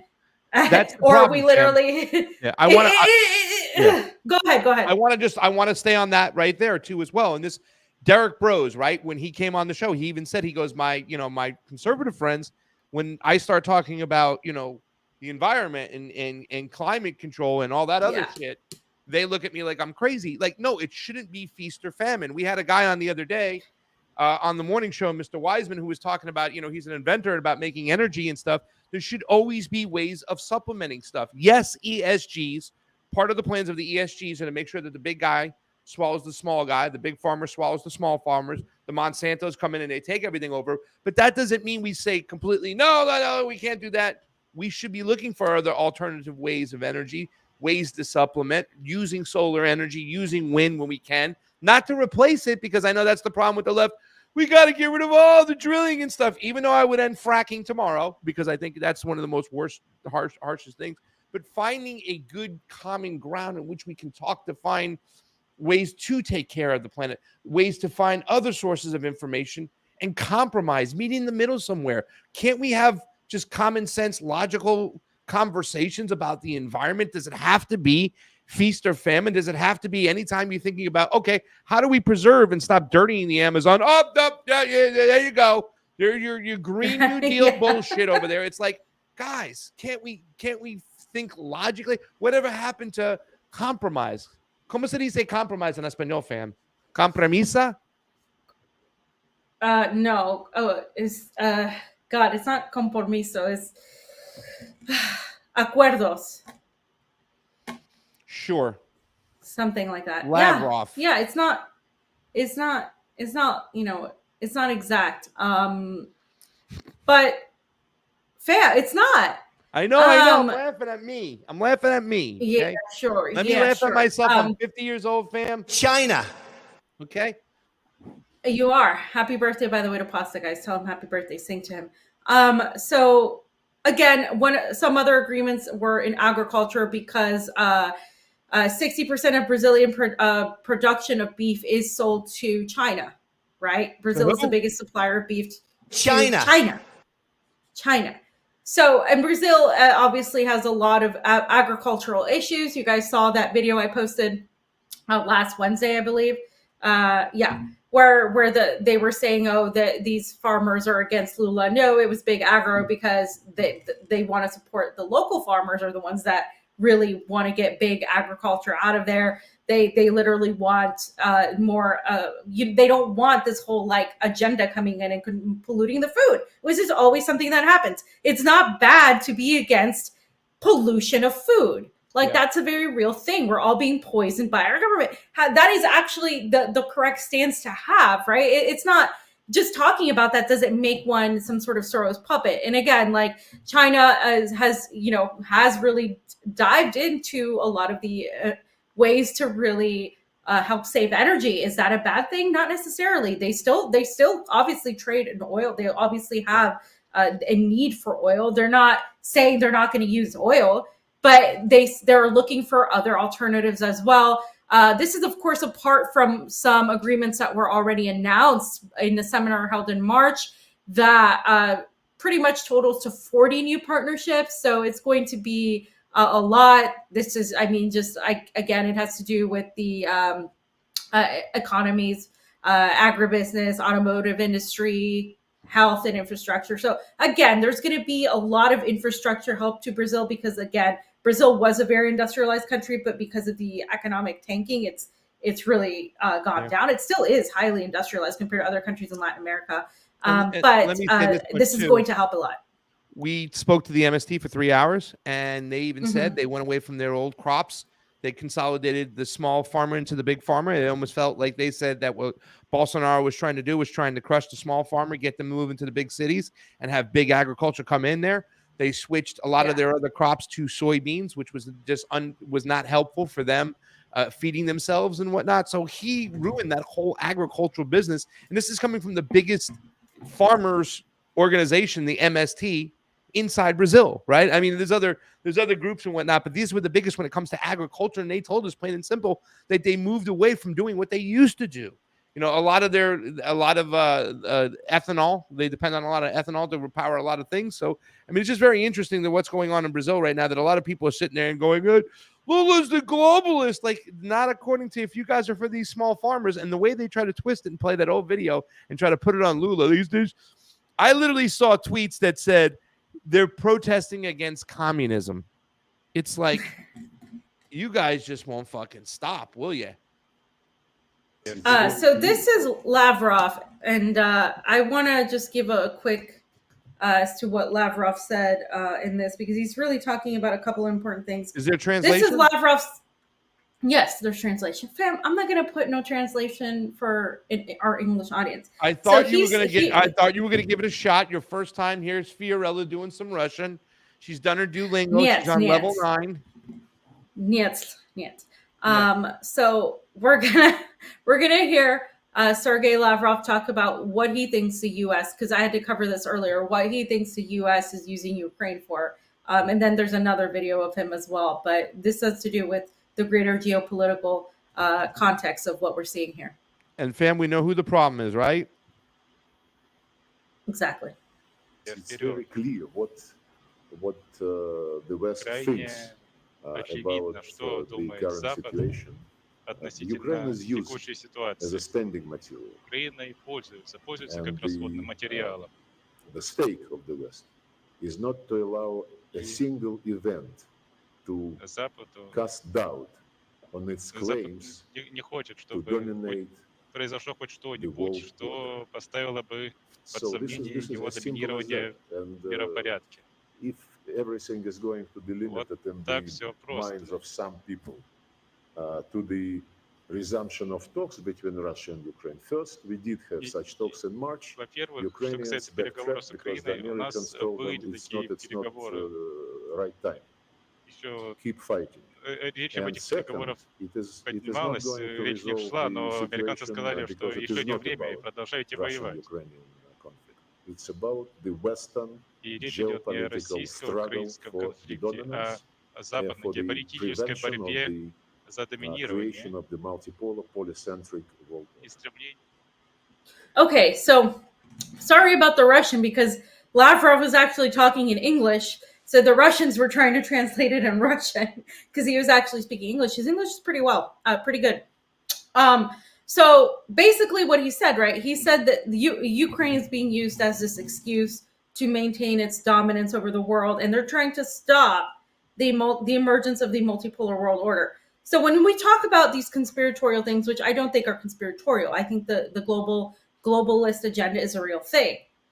I do not think that Russia and China are a part of it. This is why.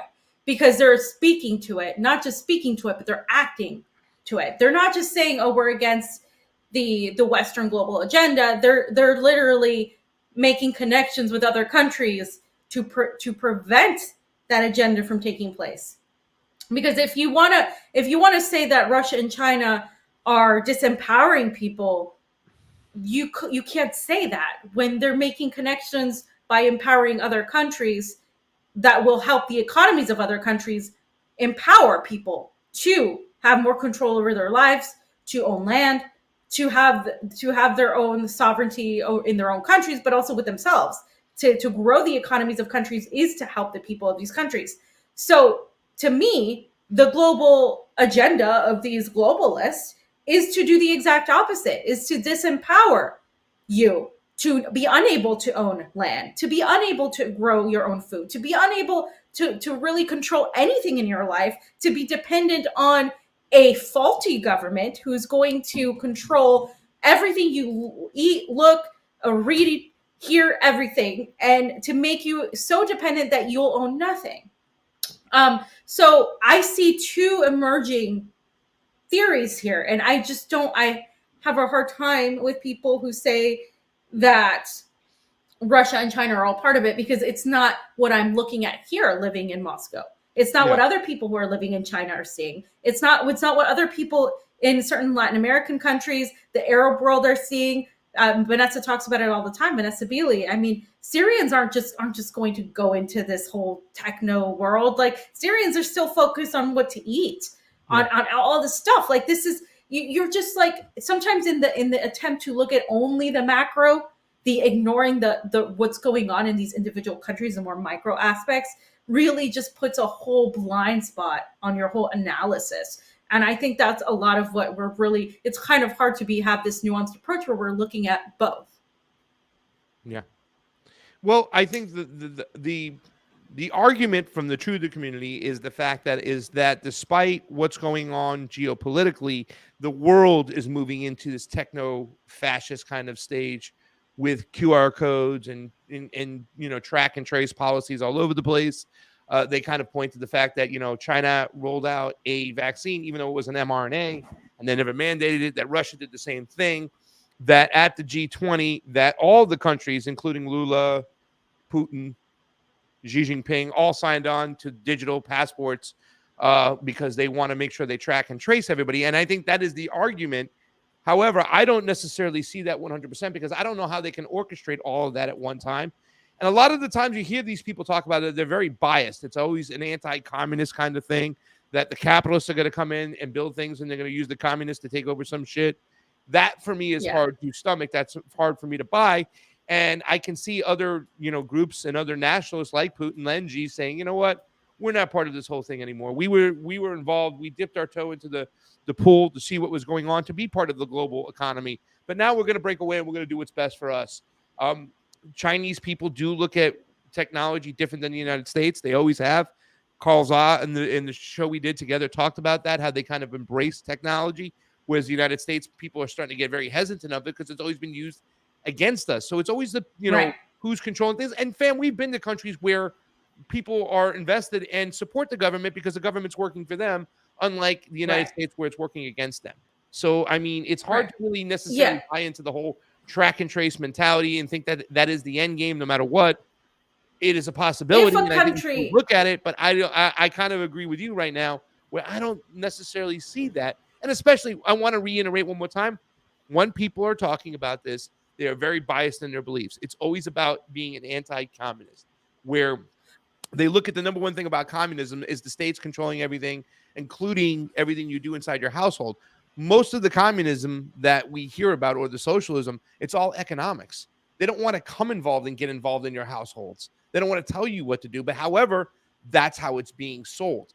And we can't be like China, because China, they want to control everything. Same thing with Russia.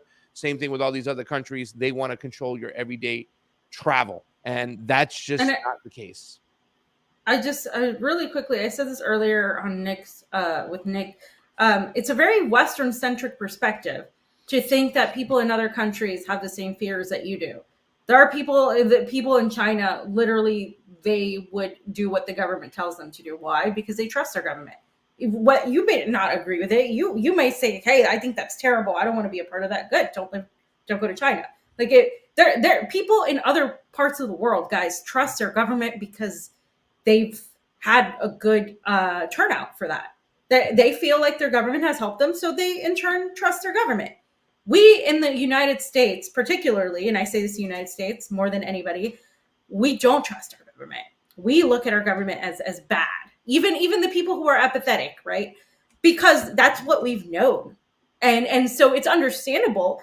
We are also an individualistic society, individualistic culture, where we don't think in terms of collectivism. Whereas people in more Eastern countries and Asian countries and many countries in the global South, they have a different perspective.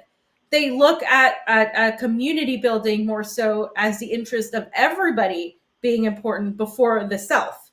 We have a completely different perspective. It doesn't mean it's right or wrong, whatever you want to say. Everybody has their preference, right? But like the reality is that is a very Western-centric perspective to think that other people couldn't think differently than you, that they wouldn't support this, that they're all just dumb sheep being herded just because we are. And I think that perspective is really, in my opinion, just as imperialist as this colonialist perspective, because you still think you know better for them. Oh, these people were just going to be like China, but what if Chinese people like their government? Who are you to tell them not to? Who are you to tell them what to do? Yeah. That's, again, I go back to that every single time, because I think sometimes we get lost in the process of trying to say, well, that's bad because it's so authoritarian. Well, let's say it is authoritarian. If they approve of it, it's none of your goddamn business to decide for them. Yeah. It's a completely different culture. We need to stop looking at things from our Western-centric perspective only, because you only know your experience in your government, and our government has failed us. That doesn't mean other people don't have trust in their government. It's as simple as that. And like I said, it goes further deeper than that. Number one, if I make China the enemy on everything I do, it justifies my way of life. I don't have to take any accountability for my actions or my government's actions. And that's the really sad thing about the whole thing, is that they do not want to take any accountability for their own government's actions. Because number one, that's also, you're going to have to admit that you were wrong and the ego gets in the way. And number two, you can continue to justify your life. Oh, everybody wants to come here. Yeah. Last clip of the day, fam, because it's getting late. It's 2 hours and 10 minutes. Yeah. It's my birthday, and I'll cry if I want to. What's this? Okay, so this is just, again, Lavrov today, and when he was, basically it was a meeting of foreign ministers, right? And it was a meeting where they were discussing what's going on. It was in Uzbekistan, and they were discussing the role of Afghanistan. What's going to go on with Afghanistan after everything that's happening, what's happening in the region, in the CIS countries. So all these foreign ministers were discussing this, and Lavrov said a few words. And one of the things he talked about was the American dollar. And again, Lavrov is over here in Uzbekistan. What's going on in Brazil and China, with Brazil in China, is a whole other thing. This is what I'm talking about, where we're going towards multipolarity. Listen to what he says. President of Brazil, Lula, while in Beijing, spoke at the press conference, and he called on abandoning dollar and relying more on the national currencies in the global trade. I think this trend that will continue. The Americans are basically shooting their own legs by doing this, because they were in charge of the global financial system, using the dominating role of the dollar, and now everyone started fleeing. It's not happening fast yet, but I'm sure that this trend will be more and more obvious. The path of sanctions, we have always said, that is the path to nowhere. Right. So basically, he was saying Americans are shooting themselves in the foot. This is by their own doing, and in their attempt to isolate China, Russia. They've only grown those relationships and opened themselves up to other markets, and a lot of people are now fleeing the U.S. dollar. And this is a trend that will continue. This is going to continue. I don't think we're going to see the dollar fall tomorrow. But as Mark said, I think they might be accelerated by everything that's happening. So that's I think what's happening right now is a huge deal. Everybody should be paying attention to foreign policy, because the way things are going, the domestic economy of the United States is not looking good. And that's important to every single U.S. American that I know. Well, fam, I can tell you who the problem is. China. So let's go thank the producer section over here, and thank some of the people who showed us some love today. We over on the Rockfin, we have some love over there. I'm just going to read them out really quickly. Eli Marino, Felicidades, Pasta, fabulous at 50. Aram, thank you so much. A couple of things. First, Pasta, there's no say that you and Pokemon can fit into the same shirt, okay? There's no way. There's no way. You said no say. But there's no way that me and Pokemon or Poikinen can fit into the same shirt. So, did you guys go shopping together? And there was a second thing. Oh, may your 60th birthday be the best. Can I give you a amen? Well, Aram, you can give me an amen, but you know damn well it's my 50th, not my 60th. Just watch it. Cam Swari, Kate, thank you so much. I hope Pasta gets a birthday spanking for his birthday. That would be nice, or to give somebody else spanking would be even better. But either way, I'm not going to complain. It's my birthday, and I'll cry if I want to. Scotty Johnson, the Bull, happy birthday, Pasta. Jean Zyback, Jean, thank you so much. Happy birthday, Pasta again. Cultist Demon. Anti-globalism is nothing more than repackaged anti-communism. Genuine socialist progressives need to make a clean break with these right-wing so-called populist and reactionary paleo-conservatives. They are either crazy or confused or acting in bad faith. We don't share the same values or goals. Please cut them loose. I don't know if I'll cut them loose. I don't want to give on them. I feel they've been propagandized. So, Cultist Demon, I think I'm just going to continue to look for common ground. You're going to love next Wednesday, Cultist. Well, yeah, and also Monday, I got to talk to you about a fam. There's a chance that we can do something too as well. So I will talk to you after. Chuck Simon, happy birthday, Pasta. Able to catch the stream today. Always great to hear Mark's analysis. We love Mark Sleboda. Fee, what are your thoughts? Would your thoughts change on RFK Jr. if he was to run as an independent? Dr. Jill Stein says he has no chance as a Democrat. The only thing the U.S. empire has to offer other countries is not to bomb them, says Michael Hudson. Keep up the great work, Fee and Pasta. And I do want to make a comment to the low audience over there on Rumble today. I think it has to do with a lot of the stuff that they don't want to hear. There has been somebody who's offered to come on and debate, fam, about China with me. We talked about it on Monday. I will kind of bounce it off you. We can see if we can make this happen. But for the most part, what I've seen from the populist right is that they don't want to talk to common sense-based leftists like ourselves. They're very different than the libertarians like Reed and Clint and Dave Smith, who's come on the show, who are willing to get in the arena and battle of ideas. The conservatives, the populist right, what do? When they have to go up against people who understand what's going on, the not so batshit crazy leftist woke people and people like us, they avoid us. And they've been avoiding us. And I'm not going to mention names, but there's several of them out there that they will not get in the ring with us because they know they'll get their asses handed to them when it comes to China, when it comes to the elections in Brazil. So what do? They do the same thing you get from the establishment woke leftists in this country. They avoid and they smear. So really, really sad to see that from a lot of you populist right people out there that won't come to the table and talk about China, won't come to the table and talk about the elections. The way you guys avoided us in the Brazilian elections was just ridiculous. You had you had no problem whatsoever exploiting me as an ex-Democrat who says that the 2020 election had a lot of questions in it. But when it came to Brazil, and I thought differently than you avoid. Same thing the left does. You're guilty of. Happy birthday to me from you. By the way, I love China. Fam, that's it for today. Yeah, the Chinese Communist Party said that they're going to be donating lots of yuan for Pasta's birthday. Vladimir Putin just texted me saying he's going to ship you some vodka and some rubles. So Putin likes Donald Trump. He does, yeah, right? So he likes him better than Biden. Today. All right. Thank you so much for making this happen, making this awesome. Remember, you can go to our GiveSendGo.com, the Convo Couch Brazil. We will be switching it up. You can always find some love and some help that way. Also, too, as well, we are trying to get back to the Caribbean. So you can always go to my Venmo at Craig Jardula. Some people have already let me some love. My Cash App at $Pasta Jardula. It's also my birthday. So anything that you give today is going to be used. Go shorty. It's your birthday. We gonna party like it's your birthday. So for Wednesday, for sure, I will not be on the show, but Fiorella will be here. She's going to do a little debate, little conversation with our good friend, Liberty Lockdown, Clint Russell, and Caleb Maupin. They're going to be talking whether or not communism has ever fully been implemented. Has capitalism ever been fully implemented? And I can tell you this much right now. Clint's going to come at you, fam, and say, if we've never had anarchism, we've never had true capitalism. Because capitalism is never, ever, ever supposed to be mandated or controlled by the state. So you can have that conversation. Anarchism isn't capitalism. Well, it's not. Well, just like my communist friends and my socialist friends, they said it's never been implemented.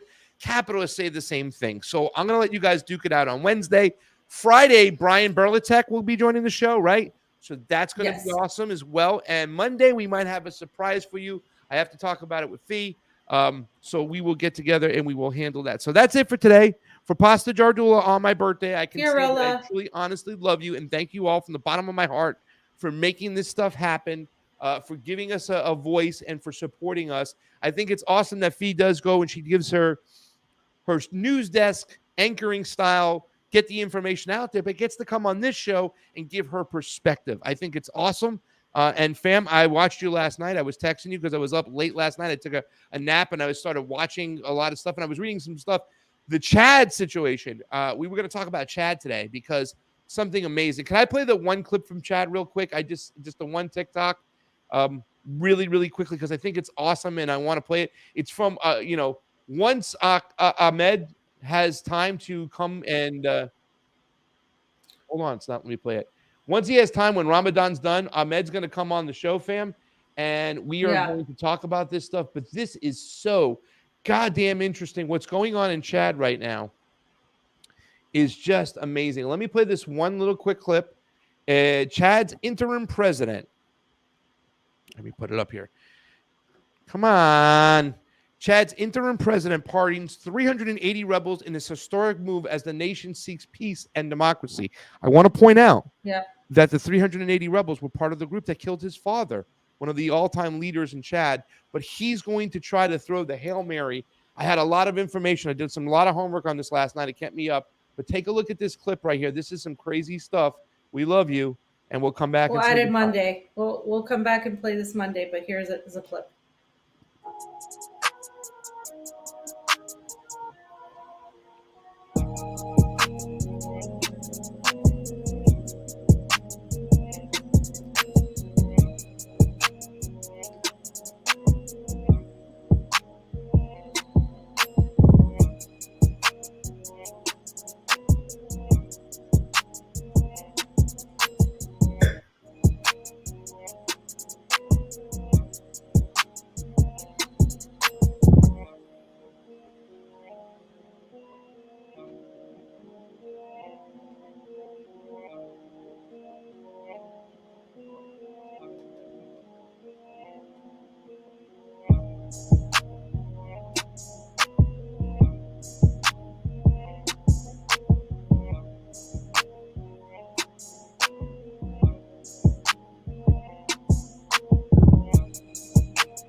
You're muted. You're muted. Great stuff. Awesome stuff. By the way, DC left some love. Happy 5-0 Big P. Much love. And OTR Trucker. Happy birthday, Pasta. Guys, thank you so much. You know that I put some links down below too as well. If you want to help us out, you can do that. And there's also, we have a Rockfin subscription. We have a Patreon. We have all that stuff. Come help us out. And thank you so much. If you want to go get on the Convo Couch, if you want to reach out to us, the convocouch@gmail.com is always the best way to get a hold of us. Guys, thank you so much. It's my birthday. I'm out of here. For Pasta Jardula. Fiorella. Pasta the ones and twos, and happy birthday to Pasta and China. Combo out. I love China. Combo out, Peace. everybody. Have a good weekend. We'll see you soon.